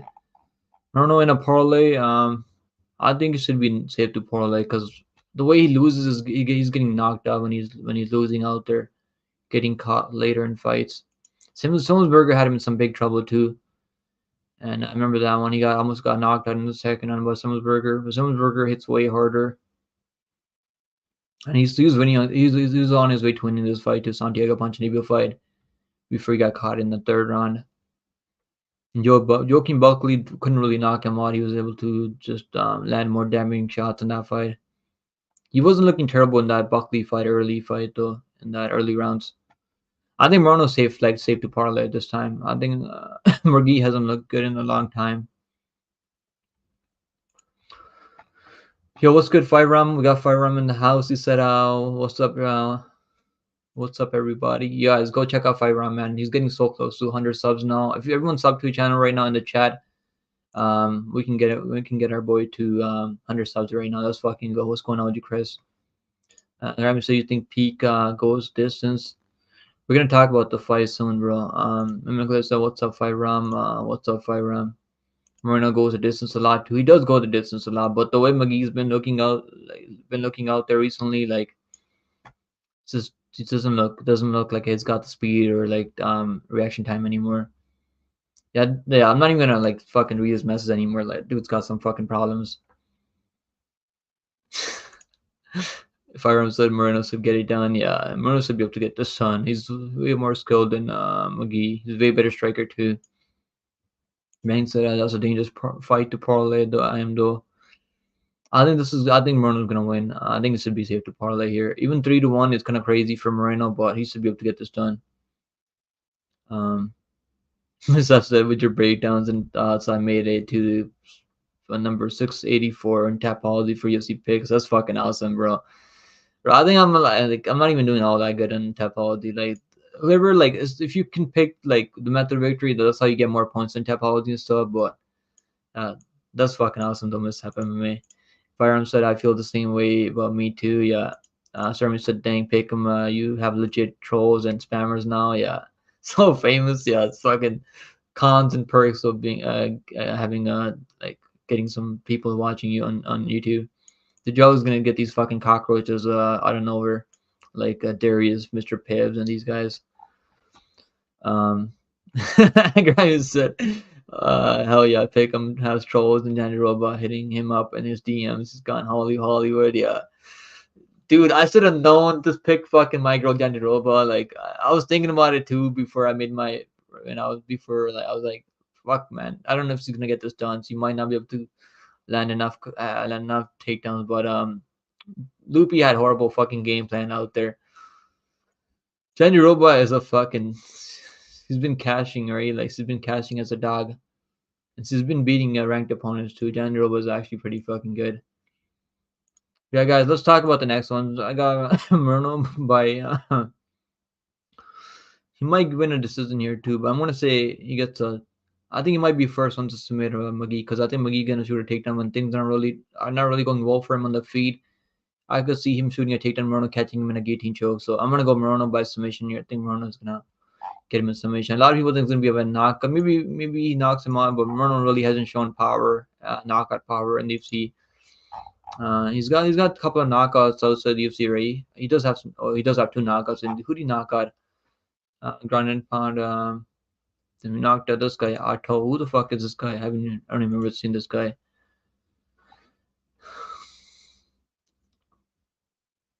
Yeah, I'm gonna say Club and subs him. Probably gonna be first in submit McGee. All right, guys. Up next, we have Trevor Peak taking on Charlie Campbell, and damn, this is a fucking tough fight, man. Tough fight to pick. I am somewhat biased in this one. Trevor Peak, man. I mean, who's a fan of Trevor Peak in this one? Well, let's do a poll. Let's do a poll for this one. I mean, our boy fucking Nate the Train got it done right last week. Can fucking Trevor Peak get it done here? Let's do a Campbell Peak. It's gonna be a fucking crazy fight here. Holy shit. Oh man, Trevor Peak. They're gonna be fighting a smaller octagon, and Charlie Campbell is gonna be much more physically bigger than Trevor Peak. He's 6 feet tall with a 72-inch reach. Trains out of very Longo and Weidman MMA, and he's got some fucking nice power. But I mean, he was close to knocking out Chris Duncan too in that first round before he walked into a right hook from Duncan and was out cold. And Duncan doesn't really have crazy power. Like he's got some nice grappling, nice wrestling and stuff, but he's not really known for knocking people out and knocked him out. It was kind of Charlie was walking into that hook, to be fair though. So Campbell is gonna be more technical striker. He's gonna be a much better technical striker here. So his cardio hasn't really been tested yet. So it doesn't really seem like a guy that's gonna gas out there. He's only 2 losses are once by KO in the first round and once by decision. Bro, Trevor Peak, like I don't know. His last fight, like I was expecting him to go out there. He's my lock of the week over Muhammad. Yeah, I had him we actually got him as a plus money. He was plus money. He opened up at plus 142. And eventually money came in Trevor Peak and he was not favored in that one. But a lot of people weren't really confident in that one. Yeah, he actually closed in at like minus 170. So Trevor Peak for my lock of the week. I'm gonna be biased in this pick for sure. Sure, is gonna have to land something crazy though, like because I don't think if this just stays technical. I think Charlie can outwork him on the feet, just land more damage. I don't know. Charlie has power though. He's got more power. Like they both have decent power, so whoever can catch each other first. Like I think Trevor Peak has better durability, better chin. I like that for Trevor Peak. I'm gonna go Trevor Peak. Fuck it. I'm gonna go Trevor Peak. He's a plus 200 dog, I think. So I'm gonna go Trevor Peak, man. Fuck, like Charlie Campbell. Like he fought a guy that hadn't fought in 5 years. Charlie Reyes. I mean, what was his name? Reyes. Alex Reyes. Yeah, Alex Reyes hadn't fought in like fucking 3 4 years. His before that fight, he fought last time that Alex Reyes fought was back in 2017. So almost 5 years. He's not fighting a fucking old guy anymore. Like here, he's fighting Trevor Peak, who brings the chaos. And Charlie better hope that he knocks him out early, because if he doesn't knock him out early, Peak's gonna be fucking trying to hunt him down and land something crazy. I'm gonna go Trevor Peak by hammer fist KO. I'm gonna go Trevor Peak by hammer fist KO. Holy shit. But yeah, Charlie. I get why Charlie's 2-1 here. Like he's obviously more skilled. He's gonna be more bigger out there too. He's got the reach advantage, so there's a lot of things working for him here. Yeah, bro, this dude. How many fucking accounts do you have, Mr. Pibbs? Holy shit, you need to get a life, bud. And just said Ty said what's up? I'm watching LSU 2 right now. Bang said I think Campbell wins this fight. He has the power, technicality, and Trevor Peak is just chaotic, so he's got a chance if he manages to clip him. I like to repeat chin, bro, but it just like his technique is fucking goes out the window when he's fighting, bro. He's got no fucking technique. Like, I mean, obviously he was wrestling more out there. Like, I don't know why. Like, if he was trying to knock him Muhammad Yahya, he probably would have knocked him out. To be honest, I want to see how this grew up on the weigh-ins. I mean, my pick might change after the weigh-ins because Charlie Campbell might look fucking way bigger than him on the weigh-ins at the face-offs. I mean, so this is a fucking tricky fight. I'm not confident to repeat here. I was confident on him when he fought Muhammad Yahya, because Muhammad Yahya was kind of not that good. Charlie is good. He is actually really fucking good. But he can get reckless out there when he's trying to when he thinks he's about to knock you out, like he did against Chris Duncan. Let's see what people are picking here. We got the chat's picking Campbell here. I mean, it makes sense for Campbell to be 2-1 is crazy though, but it does make sense for him to be favored here to win, but 2-1 is still kind of crazy though. To be fair, what's good? Who's good? We got someone leaving right now. What's good? Miss Upset, Charlie IG. He's been training with Strickland. Damn, he's been training with Strickland. That's fucking. That's. I mean, if you're training with Strickland, you're probably gonna do really well. And I heard Trevor Peak is training with Chepe for this fight, so they're training together now. Remy said I would say Pick'em doesn't know who wins this one, folks. Yeah, I'm definitely somewhat biased in this one, but I was biased on Nate the Train last week too. I mean, look, that one fucking worked out, right? So I guess some biased picks sometimes works out sometimes. Antoine Moga said, let's go. Yo, that's a fucking sick profile picture. Dude looks like a straight up Dagestani killer in that profile picture. And who said, what's good, Antoine in the house? Good, Antoine. Let's go, Antoine. Ty said, let's fucking go. Yeah, Woken, you're leaving right now, brother? All right, good night, brother, if you're leaving. Yeah, I don't know, man. This one's fucking tricky. Like, oh, man, a small cage, I think that favors Trevor Peak, though, because he can clip him with something crazy, but the chances of him clipping Charlie Campbell are not that high, though. Like, Charlie just stays technical. This tricky fight, man. Tricky fight for sure. Trevor Peak, I mean, people are saying that Campbell has fought the better competition. I don't know. I don't know if he's fought the better competition, right? He fought Chris Duncan, which is honestly not a bad opponent. Chris Duncan is actually pretty good. But outside, other than that, I mean, he hasn't really fought anyone that good. Fought 6-6 guy. I mean, Anthony Newton, 1-0. Has a nice amateur career, so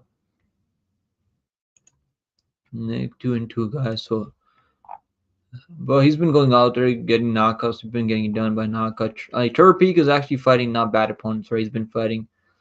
He fought who fought some guy Kama Worthy. Kama Worthy is a former UFC fighter. He knocked him. Trevor Peak was an underdog in that one, I remember. And Peak knocked him out. He's got a couple of losses also the UFC too. Malik Lewis was absolutely fucking beating him up though in the early rounds. Eventually, Trevor Peak just gassed Malik Lewis out. Yeah, so like what's his name? Campbell better fucking hope he gets him out of there early. Because Campbell might just put the beating on him early, just gas out trying to finish him, and he can't finish Trevor Peak. Something like that might fucking happen, to be honest. Like Trevor Peak, you better fucking hope you get this guy out of there, because he's gonna stay on you like a fucking pit bull. Miss House Studies, everyone's lock of the week. Who Trevor Peak? He's not gonna be my lock of the week this week. I mean, I don't even know who the fuck to be my lock of the week. I don't even have a lock of the week yet. Bro, like Malik Lewis was actually looking really good in the early rounds. He was taking him down, like beating him up, but then Malik Lewis gassed out later, and Trevor Peak fucking knocked him out. It was hilarious. I could see this fight going the same way too, because Malik Lewis is like has the same type of range, is 6 feet tall, also was at 75 inches. Actually got more reach than Charlie. I think Charlie has a better gas than Malik Lewis though, so. It's a tough fight, man. I mean, it's gonna be a chaotic fight. But give me the dog. Give me Trevor Peak here. Trevor Peak, not a bad dog. I mean, you know he's gonna go out there and fight for your money.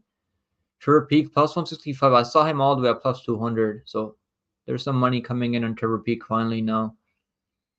Fight doesn't go. This is minus 550. Holy shit. Under 1.5 is minus 205. Holy shit. This might go over. It could go over too. I'm definitely not betting a fucking over on Trevor Peak fight. Well, this could go over for sure. Trevor Peak spread plus 125. Can he at least win one round? I mean, I think he's gonna. I'm picking him to win overall. Like fuck, Trevor Peak money line is never a bad play. Sprinkle on the money line plus 165 now.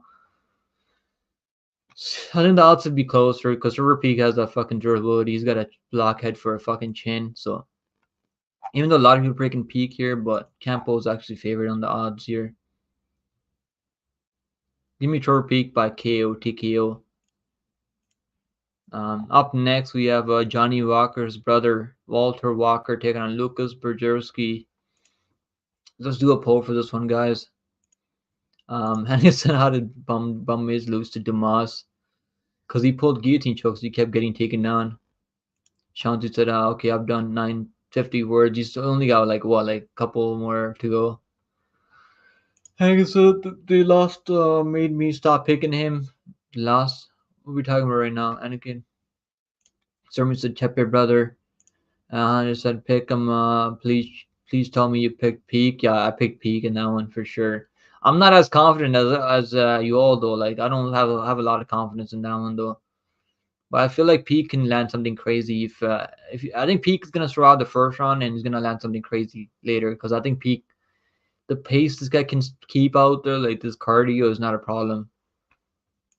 Sorry, said his line is going down as we speak. He was plus 145 now, plus 109. Yeah, it makes sense because Tepa is actually not a bad fighter.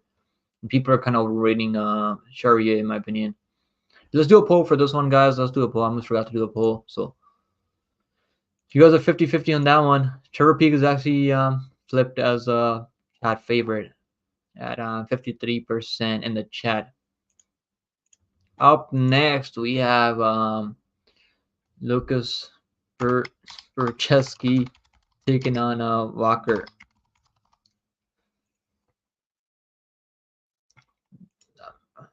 Bercheski is going to be the more technical striker from Dange. He's going to throw more kicks up the middle.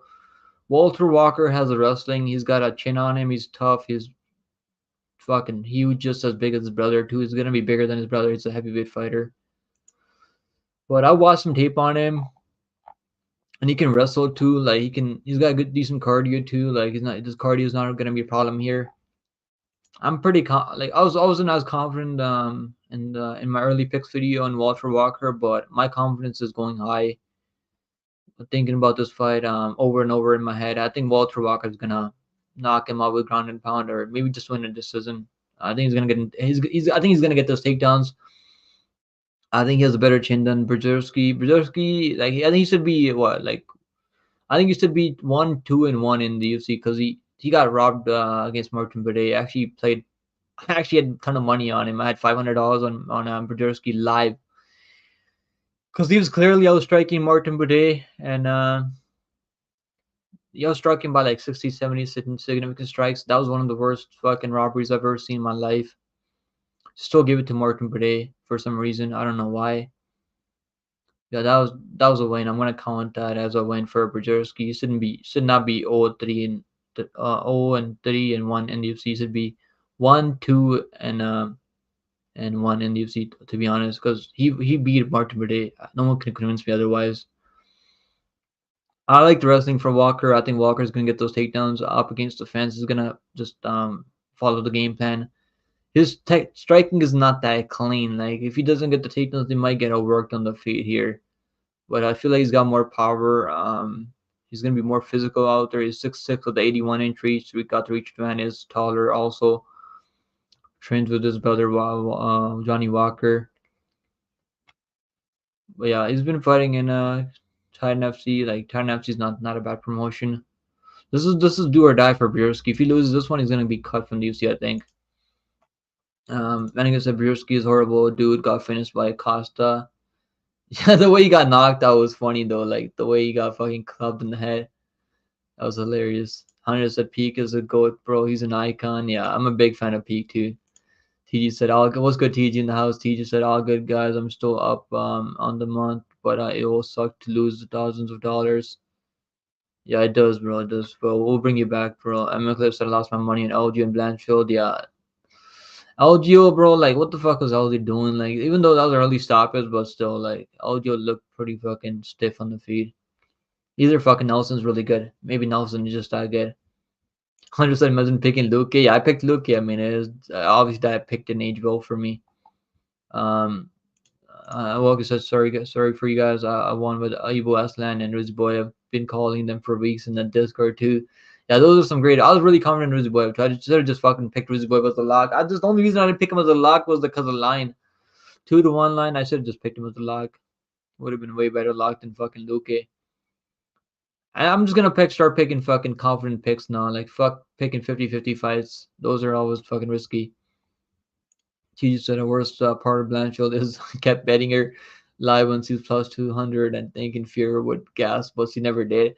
That was my fucking reason for picking Manon. Aaron Blanchfield, because I was like expecting Manon to gas all later, but she never gassed all later. Anton said Walker has so much potential. 26 years old at a heavyweight. Yeah, I mean he's still really young, making his UFC debut here. But 3-1 is crazy though, still. But I like the wrestling upside for him here. I think he's gonna get those takedowns. I think he's gonna get a grounded pound finish here. He's really big. If he gets on top of Berzersky, I think it's gonna be game over. I'm picking Walker by KO TKO. I'm McLeod Serrano, bet Luke and Blanchfield right before they started and just got fucking shit on in the Luke fight. Yeah. Luka looked like he's done, bro. I don't think he really wants to fight anymore. Morgan said, nice tight. TJ said, does anyone have any locks this week? I don't really have a lock yet. I haven't picked a lock yet, but I'm gonna go with my most confident pick, someone that I feel good about at a. Well, the line is a crazy. Even the confidence that I have in some picks, the line is crazy. It's not even bettable. You got a parlay. TJ said, I'm gonna try to bounce back. I'm gonna give you guys a good fucking parlay this week. Like last parlay was, I should have just gone with the Ebo and fucking Rizboyev. Like that was a really good, better. I was worried about the cardio from Ebo. That's the only thing I didn't throw him in a parlay. Throwing LG in a parlay was pretty horrible. But we hit one of the parlay. We hit the under 2.5 in that Ebo fight, and what was it? I think it was Rizboyev money line. That was like, I think it was like minus 110 or something like that. Feed said, how do we get in Discord? I'll drop the Discord link right now. Yeah, we got like 10 of people in Discord right now. The Discord is absolutely free, guys. Join the Discord. Eba's cardio looked fucking great, bro. Like for him to get a third round TKO is impressive. Like I was expecting him to get a first or second round TKO, but for him to get a third round TKO is impressive. That's really impressive. He's got a chin on him too, but I want to see him fight someone that actually has a lot of power, like Vito Bertino or someone. But yeah, Walker is gonna get this grounded pound stoppage here. I don't know if I'm gonna be betting him at 3-1 though. Like 3-1 is kind of crazy, but Jersky isn't really all that good. He's gonna need to keep it on the feet here, and I don't think he's gonna be able to keep it on the feet here. I actually like fight doesn't go distance in a parlay. I think this is not a bad parlay piece. Because I think we're gonna get. I think Walker's the only one that's gonna be live for a finish here. I don't think Brzezowski's gonna finish him. Walker by KO, TKO. Plus 115. I actually don't mind that Walker by KO, TKO. He's gone the distance before too, so he can also win decisions. But I think he's gonna get the KO, TKO here. Rather than taking the fight doesn't go to this, you might as well take the even money on Walter by KO because I don't think Brzezowski's gonna finish him. They set totals at 1.5. It might go over 1.5 because I think Brzezowski is. I don't know. He got knocked out in the first round, right, by Costa. Was that a second round? Was that a second or was that a first round? I think it was the first round. It was the first round. Yeah. Obviously, Walker isn't as technical on the feet as Costa. So Acosta, I mean, so he's probably not gonna knock him out like on the feet. Maybe I think he's gonna get a grounded pound stoppage. So maybe a second round knockout, but I like the knockout overall. I think it's gonna be a knockout here. I wouldn't touch the over 1.5 or under 1.5 because this could go over or under. You never know if Walker just wrestles because normally he'll like shoot some takedowns, wrestle. All right, guys. Up next we have Ignacio Bahamondes taking on Chris Giagos. Let's do a poll for this one. You guys are going with Walker 100% in the chat. Yeah.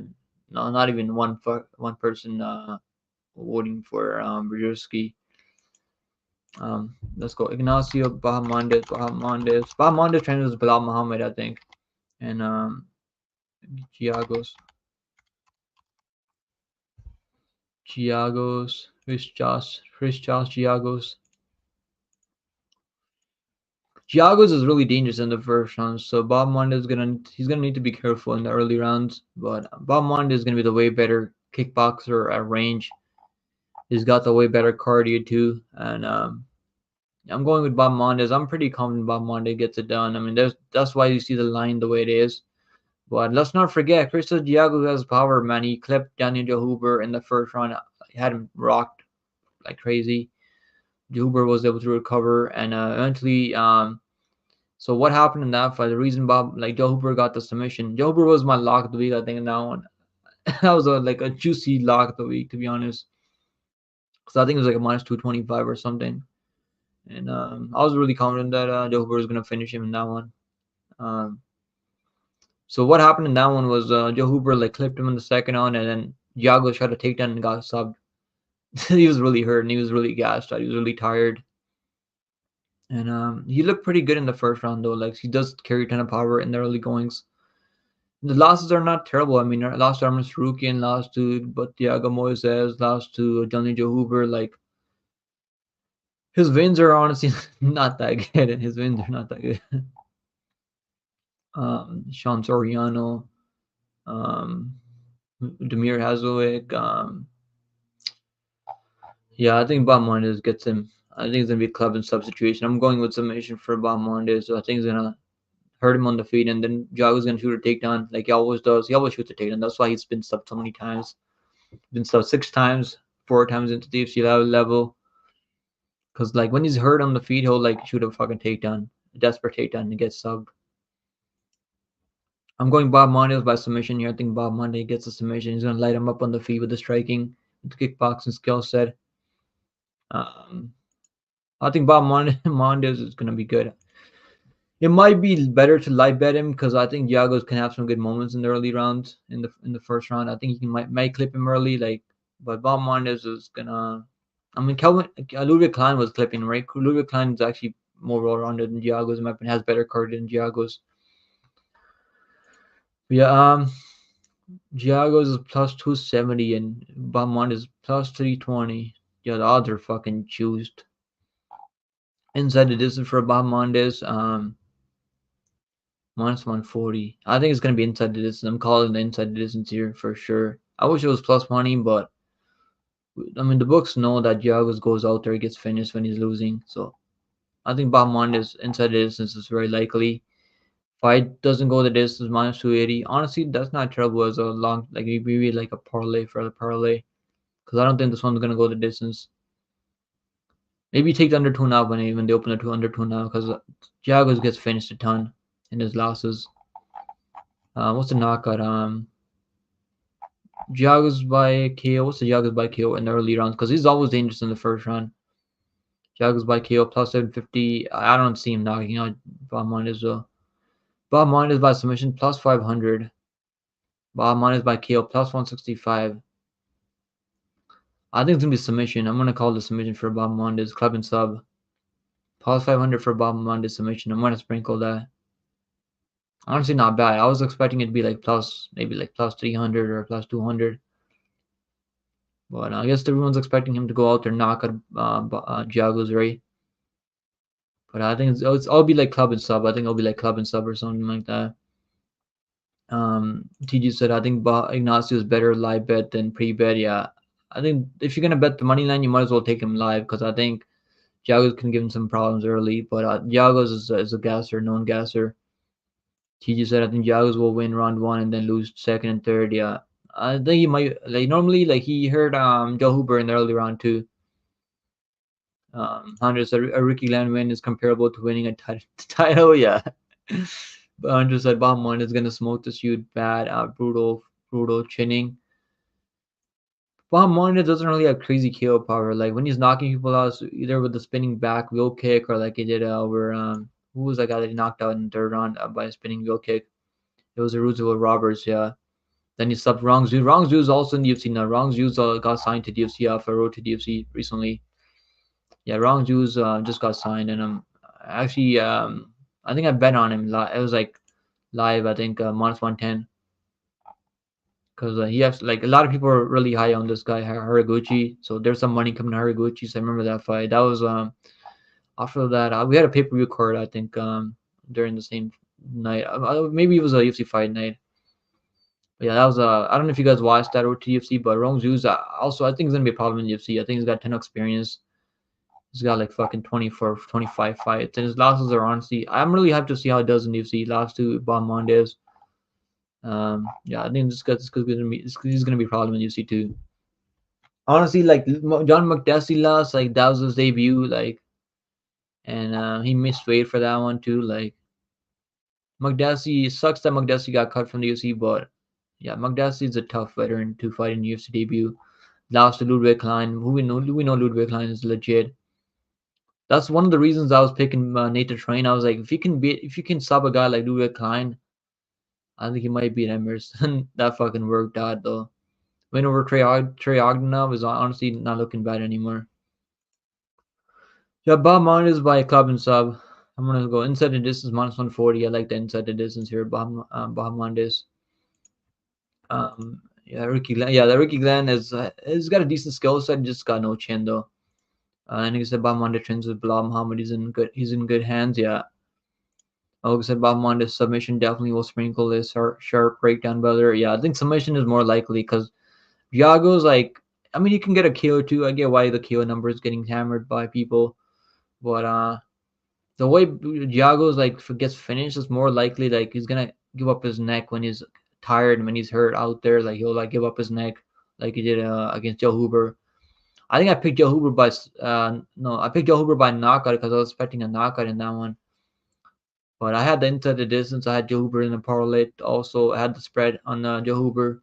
The spread minus 3.5. That's the spread. So either he can go out there, win all 3 rounds, or get a finish. And what's Bob Mondes by spread is minus 155. Honestly, that's much better than the money line. I think he's gonna get a finish in here in this fight. And for him to get a finish or like win all 3 rounds. But if the only way you're gonna lose money on this spread is if he loses the first round, doesn't get a finish later. But the way Giago fights, like he's got no gas tank and his durability is pretty fucking horrible. I think Bob Mondes gets him out of there later. So this is better than even taking the inside the distance. At least you can win. Maybe you can get a 10-8 round in the third round, and then like, maybe something like that can happen, right? So Yeah, I like Bob Mondes by spread. I think that's the best play here. Bob Mondes minus 155 for spread here. Honestly, not bad, but submission is what I like here as a prop. It's not a bad prop. Submission plus 500 for Bob Mondes. Yeah, I mean, people are expecting a knockout, right? Plus 165 for a knockout. Inside the distance, minus 140. If you're gonna take that inside the distance, you might as well take the spread because I think he's gonna win. He's gonna win the fight. You can at least you have the. You're not gonna lose money if it goes to distance.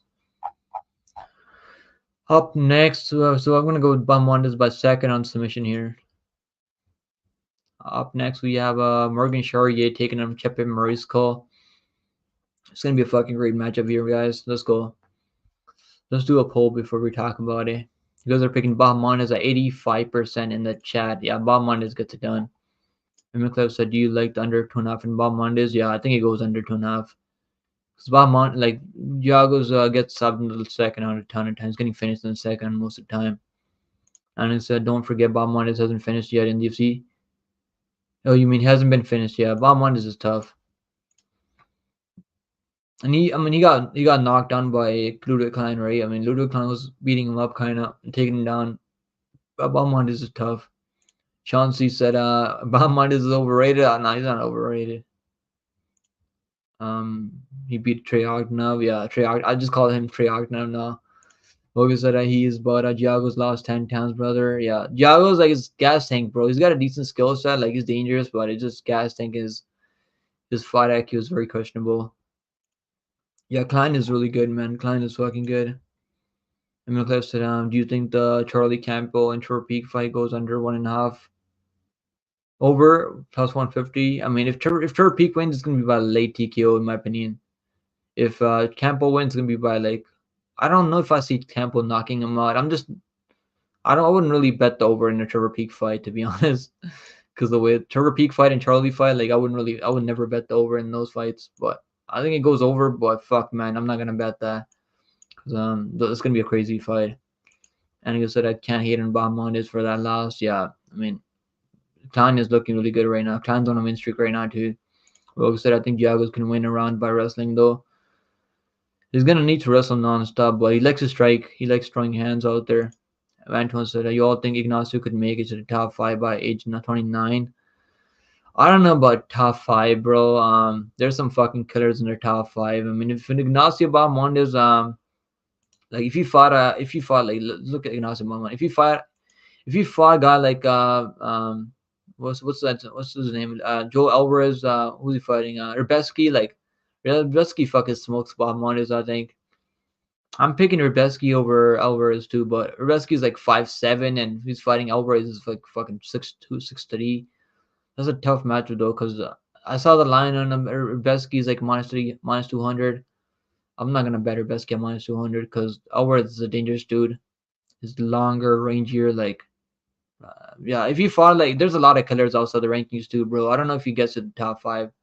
He's 26 years old though, but and he's still got a long way to go, right? But I don't know if I see him getting into the top 5 yet. Mocha said round 3 submission Bob Mondes. If you're gonna take the submission, just take the submission. I wouldn't really throw like which round he's gonna get the submission in. Hunter said Ignacio probably not making it to the top 5, top 10 though. Yeah, I think he can make it into the top 10, top 15, but I don't know about the top 5. Top 5 is fucking. There's killers out there in top 5. We got Oliveira, we got Gaethje, we got fucking Poirier. Like, all these guys are fucking probably gonna sit in their top 5 for a long time. And he said bottom one is gonna make it to top 5, top 10, top 15. Yeah. Stormy said yes, lock of the week. That's your lock of the week now, bro. Let's go, Morgan Charrier taking on Chepe Machine Gun Marisco. It'll be a fucking crazy matchup, man. I mean, let's do a poll for this one. So, chat's picking Bahman is at 80% in the chat. Let's fucking go. So Charrier, yeah, taking on Chip and Marisco. I mean, like, I get why Poirier is favored. I mean, his money line is not. He's not that favored. He's not favored all that much anymore. His minus 126. Murray Skull plus 105, plus 106. I think Chepe can take over this fight later. Like I think the first round is. I think he's gonna lose the first round here, but I think he's gonna take over second and third round. He might get a late submission also. I'm gonna say Chepe gets a decision here. I think it's gonna be more. He's gonna have the better I don't know if he's got the better durability to be honest. Like clearly he's fought the better competition though. Like we gotta give him that. He's been in there against guys like hard hitters like Brito. I mean, fucking he beat Yusuf Jalal, which is aging like fucking fine wine right now for him. Been in there with Bryce Mitchell. I mean, I got out grappled by Bryce Mitchell, but yeah, Chepe Marisco has been fighting nothing but fucking killers. I mean, Steve Garcia knocked him out, but Steve Garcia's got all 4 wins in the UFC by knockout. I mean, no shame there. Brito's he's a fucking hammer. Win over Yusuf Jalal, wins over Pat Sabatini. I mean, this dude's been fighting fucking absolute killers. He's got so much MMA experience too. Not that Morgan doesn't have MMA experience here, but give me Chepe here. I think Chepe can make something happen in this one. He's gonna need to be careful in the early goings though, because we have seen him get knocked out before, 3 knockout losses, but all the people that are knocking him out are honestly not terrible. Like Jonathan Brito, Steve Garcia. I mean, Gregor Gillespie. Gregor Gillespie was fighting a 170, right? Wasn't this dude fighting a 170? No, he fought Kevin Lee. I remember when he fought Kevin Lee. Like Kevin Lee knocked him out with a head kick. I remember that one. Gillespie's like, where's Gillespie been now? He's honestly not a bad fighter. We just haven't seen him after that. I guess we did see him against Diego Ferreira. Then he knocked him out Diego Ferreira and hasn't been back yet. But this dude is a fucking. I hope you see this guy back eventually. But I remember when he got knocked out by with that kick from Kevin Lee. Yeah, where's this dude been, man, bro? Where's Gillespie been at now? I mean, if you guys have been watching UFC for a long time, you guys know who Gregor Gillespie is. I mean, all of his losses are not terrible. Like all these guys are losing to. I think they probably beat Poirier too. Poirier, like he's got a ton of decision losses. Like when fights are going long, like he doesn't know how to win these decisions. He's got how many split decisions? He's got like 7 split decisions. Like so, like he's dropping a lot of second, third round decisions. As long as Chepe doesn't give a 10 round in the first round, I don't think he's gonna give a 10 round. I think he's gonna wrestle here. I think Chepe is gonna take over the fight later, and I think Chepe is gonna win. Chepe is gonna win by decision. So I'm gonna go Chepe by decision. Chepe can make something happen in this one. Ty said staying away from the overs and unders on that peak fight unless one is a big plus money. Over 1.5 is like plus 150. So honestly, not bad. You might as well take the fight goes into round 2 if you're gonna play that. And that's safer than taking over 1.5. Anton said, "I feel you, Taunter. I think 28-30. He's in the top by 28-30. He's gonna be in the top 10. Yeah, yeah. If he goes on a win streak right now, like there's a lot of fucking tough matches though at 155 though. To be fair." Jeremy said, "No, you were in Chepe." LOL. I haven't picked him I haven't even picked my lock of the week yet, Jeremy. But I'm thinking about it, bro. I don't know, bro. It's a fucking tough card to pick a lock of the week on. Definitely tough. I mean, I'm picking fucking lock of the week on 50-50 fights. Just hasn't been working out for me lately. But if anyone's gonna go out there to fight for money, it's gonna be Chepe fucking Machine Gun. Ty said staying away, yeah, from that one. And said over. I think by the time he's 29, Charles will be 37, retired, and I think 2028 it's all new fighters in the rankings. Sadly, yeah, that might be the case to be honest. But Charles is probably gonna stay in the top 10 until like probably like he's fucking 40 years old. To be honest, if he stays fighting, but he's probably made enough money where he doesn't need to stay fighting until like that age. What's good? What's good, Issa? We got Issa in the house right now. Issa, what's up, buddy? Hope is all as well. Good to see you. Yo, what's going on with you, Issa, bro? Are you gonna be live for that PFL card? I'm gonna be live for sure on Thursday. Let me know if you're gonna be live too. I'm kind of excited for some MMA action Thursday evening. We got a Woken said, what's up? So I know Morgan has 9 losses, but I feel like they were learning experiences. I feel like the UFC record is what mainly matters because he's fighting the best competition now. That is true. That is true. That is true. Um, yeah, Sharia is gonna be the more technical striker, but I feel like Shepe can mix it in with the grappling and just maybe make it a dirty fight. I mean, he's gonna need to make it a dirty fight. If this stays clean, it's gonna be Sharia winning a decision here, or maybe like catching him with something crazy early. But I don't see Chepe getting finished here. Either it's gonna go the distance. I think. What's the total set at here? Over 1.5, over 2.5 minus 185. Damn, I was expecting over 2.5 to be maybe plus money. But yeah, we're not getting plus money on the over 2.5. Chepe by decision. Morgan by decision plus 200. Chepe by decision plus 200. I like Chepe by decision. I think you can win a decision here. Yeah, Chepe by decision is honestly not bad here at all. Velocity said, is AZ going live? I'm not too sure, bro. He's in Discord. You can ask him in the Discord. See if he's going live. Aniga said, Willis Morgan is very technical, and I think it can cause some issues for Chepe, maybe, who is more of a brawler. Chepe is honestly not as much of a brawler as we think. He's actually not. It's kind of technical too. He'll mix some takedowns too. Yeah, like Sharia is more technical on the field, but he hasn't fought like UFC. I mean, fighting Yakini is honestly not the best competition. Like Yakini is honestly not even UFC level. And in said facts, I feel you, Anakin. I think he's really extends his record before losing in the UFC, and he'll be like 27-10. I don't know. We're gonna find out, bro. I'm picking Chepe here, but we're gonna find out.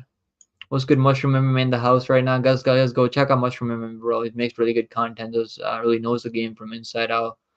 What's going on with you, Mushroom? Hobknocker said, hopefully Chris Curtis doesn't wreck his house like last time. If he loses, bro. Chris Curtis is a soy fucking loser. This is not a fucking matchup that I'm really all that confident in that main event. I mean, and Velocity said, "Stop what you're doing right now. Pull up your phone, cut, and message him in Discord, please."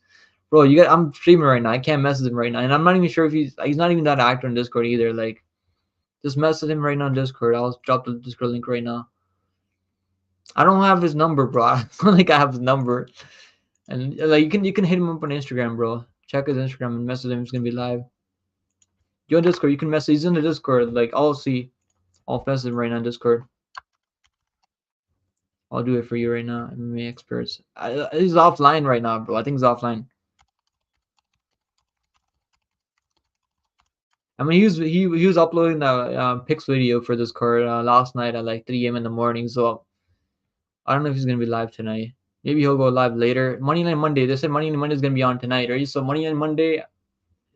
Yeah, today's Monday. Yeah. I don't know, bro. I'm not sure. Is Moneyline Monday on Wednesday or is it gonna be today? He said it. Didn't he just say that he was gonna be on Moneyline Monday? I mean Moneyline Monday. He said, I'm only gonna ask you one more time, dude. Fucking, I asked him in Discord, bro, but I can't fucking. He's not even online on Discord right now. Mushroom said, Chepe decision. Yeah, like I think Chepe decision is the play here. And he said that Chepe versus Jai Jenkins fight is a bit weird considering it was an injury. It was injury, but you gotta look into it like this too. Obviously, like Jenkins was winning that first round, but then Chepe was still. I mean, he came back in the second round with the new game plan. He's like, "Fuck this! Why am I staying at range, getting kicked at distance? Let me take this guy down." Then he went for a takedown, and it's not his fault that Jenkins broke his arm, but he got the takedown on Jenkins though. So we gotta at least look at it like that too.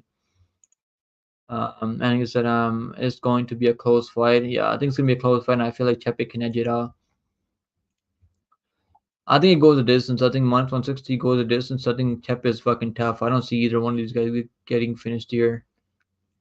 I think fight goes the distance is honestly not terrible here. Up next, we have we got Alexander Hernandez taking on Damon Jackson.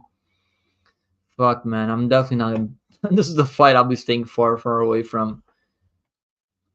But let's do a poll for this one.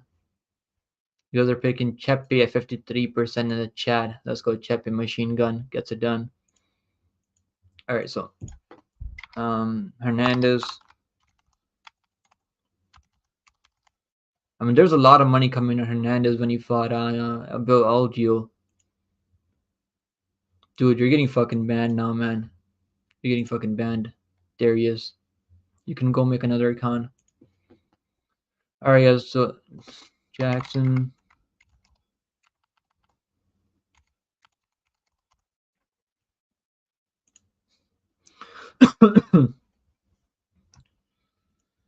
Fuck man, this one's tough. Hernandez obviously still 31 years old, still a long way to go. But Jackson is what 35 now. Like he's been I mean the guys that are knocking him out are honestly not that terrible. Like Taporia knocked him out. Billy Corntillo like couldn't finish him, but he took over the fight later. But Jackson was getting takedowns early. Then he get knocked him out with the hook. That was a nasty knock. I remember that one. And Moblid knocked him out. Moblid's like 21-0 in PFO. Like really no shame not getting knocked out by this dude. Kevin Aguilar knocked him out. Like Kevin Aguilar was not a bad fighter in the UFC back in the day. We haven't seen this guy in a long fucking time either. I guess he got cut already because he lost to Tucker Lutz. I forgot about that. Charles Hossa fight. Charles Hossa is one of the worst fucking gassers too. So I don't know. I'm definitely not gonna be betting this fight. Hernandez 2-1 is kind of crazy though, to be fair, because Jackson like he's not really gonna be the best striker. I think Hernandez will be the better striker. He's got more power, I think. Jackson, the way he's knocking people out, I mean, knocked up past Sabatini with the flying knee, just kind of cold cucked him early. And I mean, Argueta took that fight on short notice. To be fair, that was Argueta taking it on short notice at 145 too. That was at 145 and Argueta's at 135er. And submitted Kemler Kirk. Hernandez, I'm gonna pick Hernandez here. I think he's gonna get this done, but how can you trust these guys? Can't trust either one of them. And I bet on Algio over Hernandez, so that one fucking worked out for me. Because a lot of people are betting Hernandez in that spot, and look what happened. He lost every single round in that fight. Jackson might be fucking able to pull something off here in this later, because Hernandez, like, he's gonna be the better wrestler. I feel like I don't know who's gonna have the better cardio in this one. It's gonna be tough. I don't know. I don't really like anything for betting wise this fight. Fight doesn't go to distance minus 210. They're not really the best finishers. I mean, the only guy that has more finishing ability on the feet is Hernandez. Hernandez by TKO plus 145. I don't know, man. I don't fucking know what's gonna happen this one. Hernandez by inside the distance plus 100. He's gonna have to knock him out early. Hernandez. I would just play the KO for Hernandez because I don't think he's gonna win. He can also win decision too. Fuck, who knows? Who knows what's gonna happen this one? I have no clue. Yeah, I don't have a really strong lean in this one. Yeah, I banned him. And fuck this dude, man. I banned him. So if you say his name, he appears. And with I said, I'm just using common sense, bro. Velocity, bro. What's going on with you? You gotta chill out, man. It might be the same person. I feel like it might be the same person. I think we're catching on. There's man. You need to get a fucking life, dude. What are you fucking doing with your life? Viking, yo, Ice Viking. So what's good? What's good? Ice Viking in the house. I don't know who's gonna win this matchup. Like, I really don't have a strong lean in this one. I'm leaning towards Hernandez because he's younger. Like, he's still like his losses are not that terrible. Like Moicano, Corntillo, Algio. Like, you can say the same thing about Jackson too, right? He's lost to Taparia. I mean, lost to Corntillo, Dan Ige, Taparia, Moblid. Like, all these guys are fucking killers. Fuck, man. I don't know. I'm gonna go Hernandez by KO, but I really don't feel good about it. I'm not gonna be betting money on this one. I don't even like the under 2.5. I was thinking about the under 2.5 minus 175. This might go over. This might be a fucking boring fight if Hernandez just like let me just wrestle this dude for 3 rounds. I don't even know what's gonna happen. And Jackson is bigger than him, but I feel like Hernandez is more skilled, has more power in the early goings. Remember when he knocked out Benio Darius in that first round? that was fucking nice from Hernandez. Yeah, he knocked out. I mean, he's got to win over OAM, right? I mean, that win's honestly looking bad for him. He's moving down to 145 too. We got to remember that too. I almost forgot about that. Hernandez moving down to 145 for this one now. So I don't know how that weight cut's gonna go for Hernandez because he's fighting at he's fought at 145, he's fought at 155. So who knows, man? Who the fuck knows how this one's gonna go? I'm not sure said that as velocity. Fuck Darius. Says Darius. That might be the case, bro. That's probably why he's so fucking such a fucking Karen. And McLeod said Hernandez flop sometimes. Damian Jackson could have success with the grappling. Like he might be able to get a submission or something. Hernandez, like I remember that Moicano fight. Moicano is way better than Jackson, to be fair. But the way he gave up his back and that rear naked choke was so like he really didn't even try to defend that submission. I just said I got Damon. He might be able to fucking get this done. To be honest, I'm not gonna bet this fight. I'm gonna stay far away from this one. This is a fight that I don't want to have my money on. What's good, Narasi in the house? He said, "Let's get a W this week. Let's go, Narasi." He just said, "I think Damon has more. Damon has more skills on." And because said Damon has slick back control. Yeah, he's got a nice body lock too. I know what you're talking about. Tio said, "I think Alex wins. I think Alex. Yeah, I'm leaning towards Hernandez because he's younger. Like he's only 31 years old. But how can you trust this guy? I can't trust this guy, to be honest." Sermon said, "Dude, that guy was also yeah." And just said, "Yo, I missed your pick. Who you got in the Almeida versus Burka fight?" I'm leaning towards Almeida, but Burka, I get why Burka's a favorite right now on the money line. He's got the clear path to victory with the wrestling and pace, pressure with the cardio too. Like, and he's also younger, 24 years old. Yeah, I don't mind sprinkling on Almeida by decision, which is like plus 265 or something like that. Anton said, "What's up, bro?" In fact, and Cliff said, "I might sprinkle Damien submission." Yeah, what's the submission for Damon Jackson? Damon, I keep calling him Damon. Plus 425. Yeah, that's if he gets a finish, I don't think he's gonna knock him out, even though he knocked out Pat Sabatini, but he's kind of cold cut Pat Sabatini early. Yeah, Demon Jackson by submission plus 425 is interesting, but I'm just gonna stay away from this one, bro. I don't know if I end up betting this fight at all. What's the spread? And Damon Jackson point spread plus 100. Who knows, man? Who the fuck knows? I don't really have the best read on this one. Yeah, I don't really feel too good about this one. It's plus 425 for Jackson by submission, which is interesting. Hernandez by round 1 plus 260. Oh man, I don't know. Hernandez spread minus 130. I don't know. I'm just good luck if you guys are betting this fight. I'm just gonna stay away from this one. In fact, it said what's good, Anton? Hope all is well. Ty said not betting Hernandez at that line. Yeah, I'm not betting this fight at all. Mushroom said, smash the like, guys. The guys, smash the like button, man. I appreciate that, Mushroom MMA. Guys, go check out Mushroom MMA too. He makes really good content. I watched live streams before. It's awesome having you in here, brother. Let's go. Plus 1,000 for KO for Damon. I don't think he's knocking him out, man. But the way he cut might affect him. To be honest, you never know. Cutting down to 145 now, like you never know how that's gonna go for Hernandez. But he's younger guy, but I feel like he's gonna be the better striker than Damon Jackson here.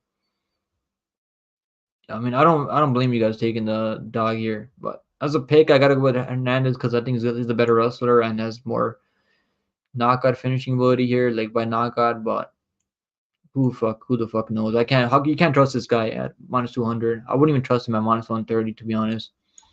I wouldn't even bet Hernandez at. Like, if he was a dog, I'd probably bet him here, but as a favorite, like I can't bet this dude as a favorite. All right, guys, main event time now. Let's go main event time now. Who you guys picking in that one? You guys are picking Hernandez 57% in the chat. Give me Hernandez as a pick, but I'm gonna pass on that one as a bet. All right, guys, main event time now. Like, bro, this is a tough fight.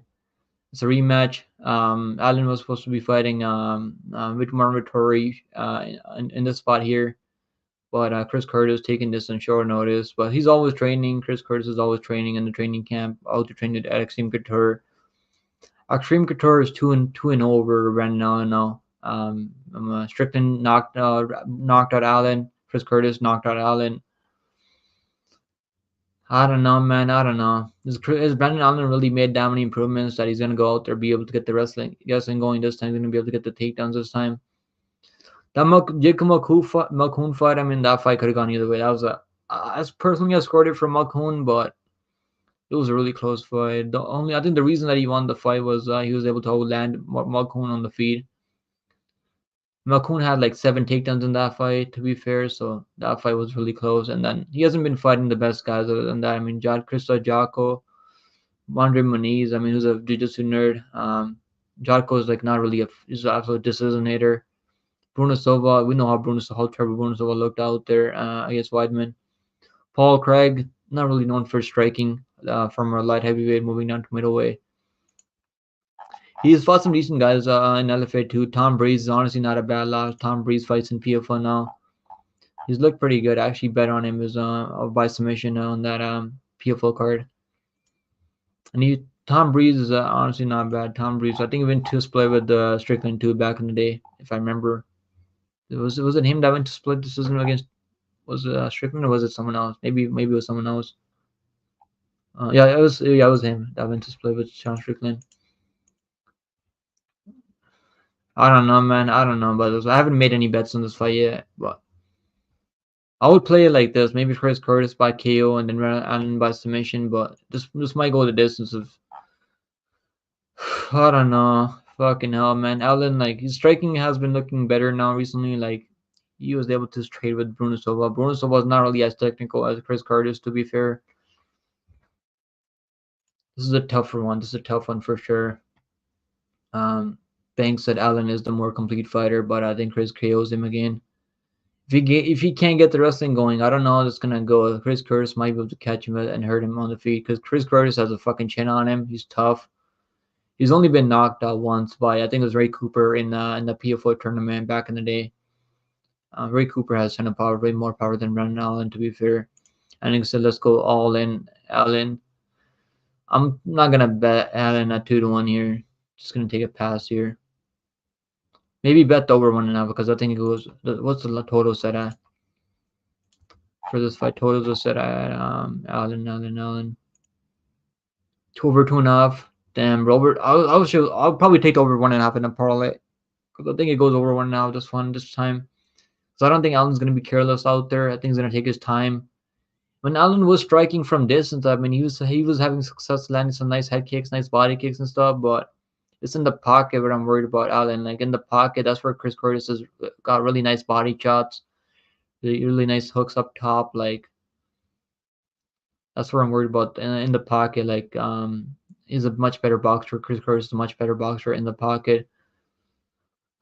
Oh man. And yeah, Curtis has only been subbed once in overall. Imagine Chris Curtis gets a submission of Ben Allen. That'd be fucking crazy. Plus 2,500 for Chris Curtis by submission. I'd be done with MMA if that happens. Allen by submission plus 115. I don't know. Wouldn't feel too confident submission because even though he's got like what last five wins by submission, last 6 wins by submission. Other than that, I think he's got like 6 wins by submission in his last couple of fights. Sub Paul Craig, sub Bruno Silva, sub Moniz for Jotko, and sub Sam Alvey for Sam Alvey. At least Sam Alvey is a champion, right? In a karate combat now, so I'm happy for Sam Alvey. Yeah, they absolutely fucking sacrificed Sam Alvey to get Brendan Allen back on track after that Chris Curtis loss. I mean, he subbed Kevin Holland too, right? That's not easy. Subbing Kevin Holland, subbed Aaron Jeffrey too. Like he's been fighting fucking tough guys since fighting him since he's been fighting MMA. So Brendan Allen, I'm leaning towards Allen, but I don't know. Fuck, man. I don't know. I don't know if I can get there with my money on Allen. Banks said Allen is the more complete fighter. Yeah, I think he's the more well-rounded fighter with the grappling, but I just don't know if he's gonna get takedown because Chris Curtis has really good takedown defense. Ty said I like Allen here, but what if he can't get the takedowns? Chris Curtis probably still better on the feet. Allen has made improvements on the feet, but Curtis is the better boxer in the pocket. In fact, I just said Chris Curtis looked bad his last time out. Yeah, he wasn't throwing a ton of volume out there. And Marc-Andre Barrios actually threw more volume overall, but Chris Curtis was landing the more impactful shots, which won him the fight. Marc-Andre Barrios is not that good, but yeah, you're right. Marc-Andre Barrios, I actually picked Marc-Andre Barrios in that spot as a dog. Like, you see, if you just threw more volume, I think Marc-Andre could have edged it out. And that was full camp. Like I said, if Curtis keeps it standing, he should win. If he gets taken down, it's a different story. Yeah, that's where like I'm having a hard time in this one. Shanti said it's in a 5 round fight, 5 rounder. Chris Curtis body shots might get him the win. Yeah, that's what hurt. That's what dropped Allen's hands when Chris Curtis hit him with the left hook to the body, and then his left arm came down and then hit him up top with the left hook. Then hurt him badly. And I mean, he got Chris Curtis to the ground and just couldn't hold him down though. Like, that's the thing about Brendan Allen. And he said, and when he KO'd Allen, he had a KO win previously over Haas. I think he was the first one to crack that Haas chain, right? Maybe other than that Dana White Contender Series fight that Haas had, but that Cuban Missile Crisis guy. What was the name? Cuban Missile Crisis, something like that. What was the name? I think it was a Cuban Missile Crisis. Phil Haas. I don't remember. Who was the guy that fucking knocked him out? Yeah, Julian Marquez. Yeah, Julian Marquez. Yeah, Cuban Missile Crisis. Yeah. Was that the first guy? No, he's been knocked out before too. Louis Taylor knocked him out, and it wasn't Louis Taylor the guy that knocked out who's the guy? Yeah, Abu Smagomedov too. Yeah, like Abu Smagomedov is a fucking gasser. Who's Abu Smagomedov fighting now? I think he's got a fight coming up later too. Our streaming guitar is 2-0 over Brendan Allen, so I want to see how the weigh-ins looks. If Chris Curtis is in shape, he might be able to pull this off. But he's 36 years old now, so eventually we're gonna see a drop off in Chris Curtis. He's had over like 41 fights overall. Like, fuck, man, I don't know. I'm gonna go Brendan Allen by decision. Might be able to get it. Might be able to get a submission later too if he gets us back. I'm gonna go Allen by decision. I think he's gonna win decision here. Chances that Chris Curtis beat Rodolfo Vieira with body shots and stuff in like 30 takedowns. Rodolfo Vieira doesn't really have the cardio like Allen though. Like, Allen's got way better cardio than Rodolfo Vieira, to be fair. McClellan said Chris Curtis is not bad underdog play. Yeah, I don't think it's a bad underdog play this week. I think it's Allen by decision. Yeah, leaning towards Allen by decision for now because I think he's still younger. He's still going to be making improvements. He's still not in his prime yet. Only 20 years old.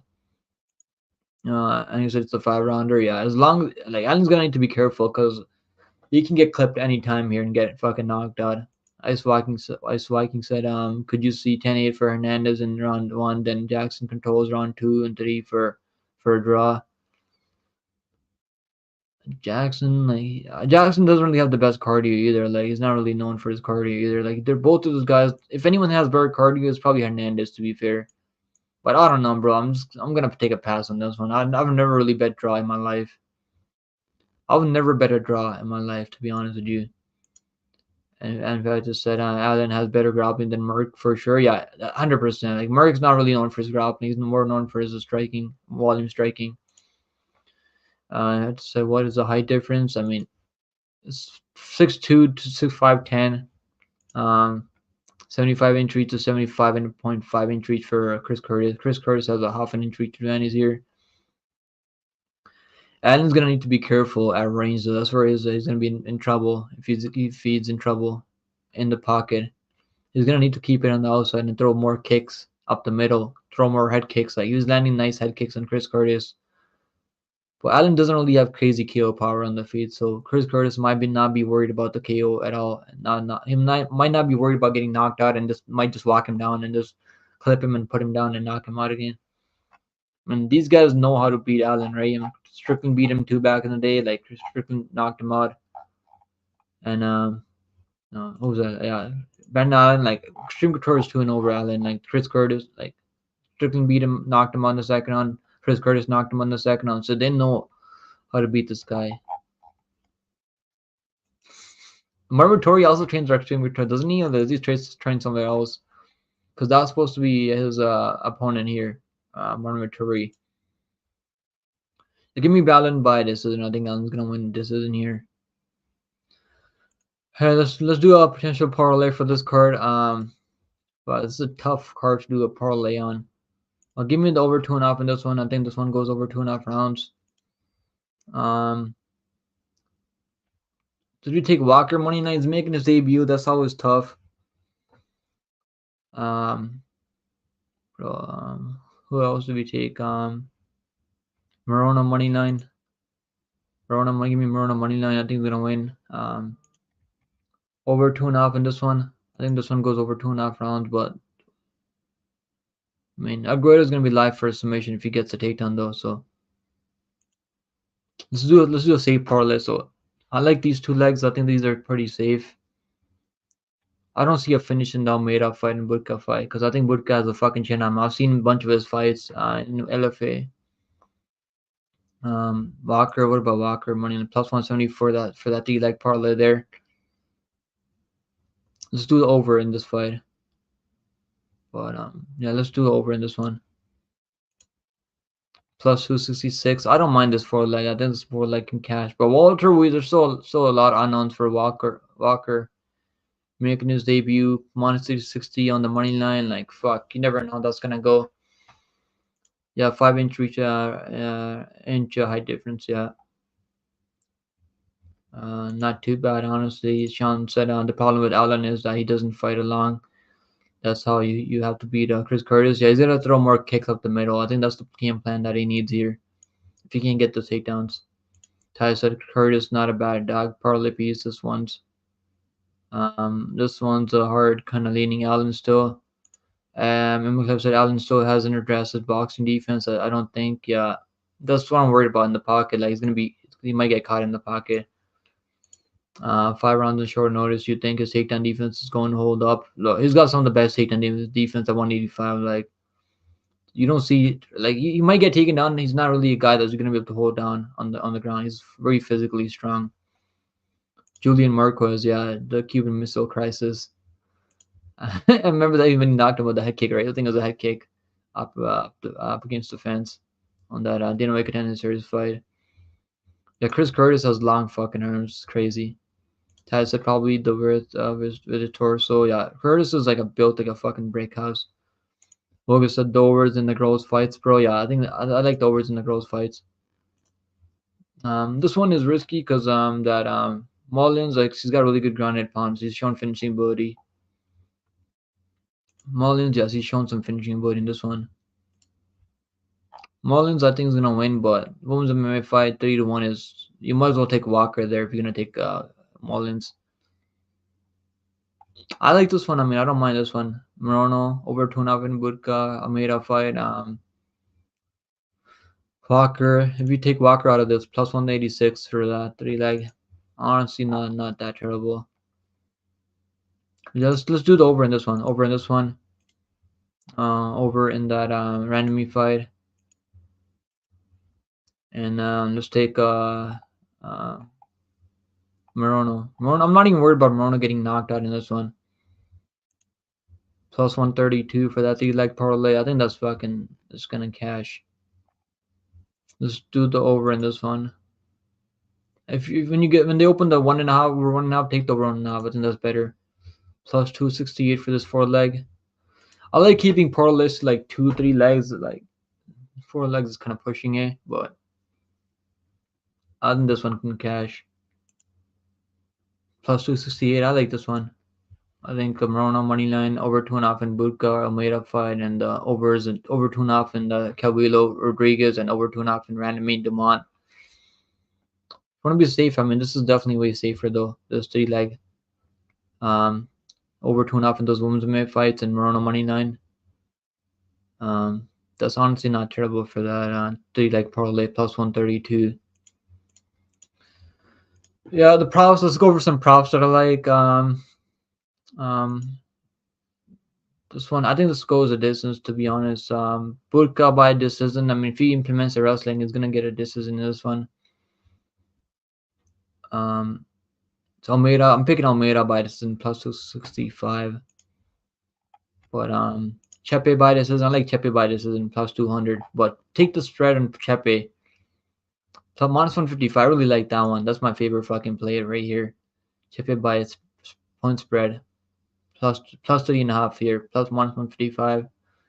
I wish it was plus money, but they know the fight is really close, and I like this one. Chepe by spread here. I like Chepe money line too. Chepe by decision also, but the spread is honestly not terrible on that one. Higo Silva by submission plus 325. I like the Higo Silva by submission. I think that's a good submission value there. Plus 325 for Higo Silva by submission. He's got so many submission wins. Because if I don't think he wrestles, he might get caught in a submission, like heel hook or something like that. Morono by submission. Is he gonna be the first one to submit a guy like McGee? Might do it here. Plus 750 for Morono by submission. I mean, this card is gonna be tricky though. To be fair, Argueta. What's Argueta by decision? Argueta by decision plus 235. Matsumoto by decision plus 125. This is a tough fight. This is a tough one to bet on. Allen by submission, plus 115. Damn, there's really nothing on that prop there. Was Trevor Peak by knockout? Trevor Peak by knockout plus 215. Damn, you might as well take the money line than knockout, because we know this guy can win decisions too. I mean, a lot of people are expecting Charlie to knock him out already. Plus 130 for Charlie by knockout.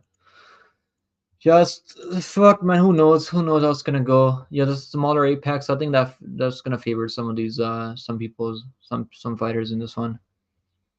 Shanti said Arnold. Allen said throw knees up the middle.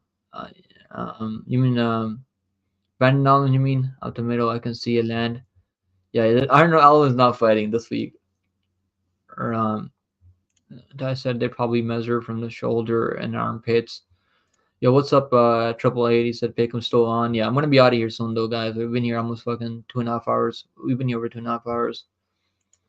Yeah, I like the overs in the girl fights for sure. I said Allen's gonna be busy going for takedowns, not moving away. He needs to just stay on him like a dog. Logan said I'm playing. Yeah, I like that 3 parlay there. The over 2.5 in those women's MMA fights and Morona money line. That's honestly, I think I can see that hitting. In fact, I said don't forget that Damon Jackson KO prop. I'm fucking staying away from that. I'm staying far away from that one. I don't know if I'll sprinkle it even. Maybe like a 10.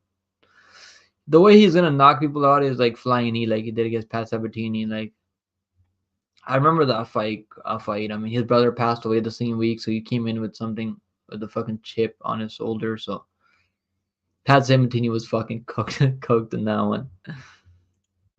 He absolutely just cold cocked Pat Sabatini. Graham said, I can't believe Buckley was the only person to get me today. I told my girl I lost all my money this week in gambling. She was not happy. Damn, bro, you'll be back though, Grammy. It's all good. There's wins and losses in MMA, bro. I've learned that over the fucking years. Like, you're never gonna win every fucking week. But guys, who's live right now? Is this going live right now? I'm not sure if Age is going live right now. Age didn't fucking reply to my Discord message yet. I don't even know who's live right now. Lawson members live right now. You guys want to go hang out over there?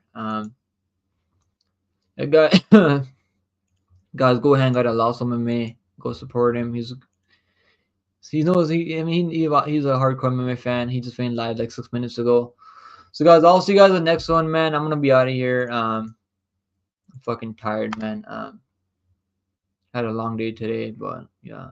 April Fools. I forgot about April fucking Fools. Holy shit. Oh man. Alright guys. I'll see you guys tomorrow. I'll probably go live tomorrow. But if not tomorrow, I'll be live Thursday for sure. Yeah, I'll see you guys tomorrow, man. Take it easy, sir. Me, take it easy, Grimy. And in fact, Ty Tab Bets, guys, go check out Ty Tab Bets too. He does breakdowns for fight cards too. Wook and our take it easy, Wook and Shanti. What up? 888. I'm in class. Take it easy, guys. Take it easy, guys. I'm out of here now, man. Take it easy, Anakin.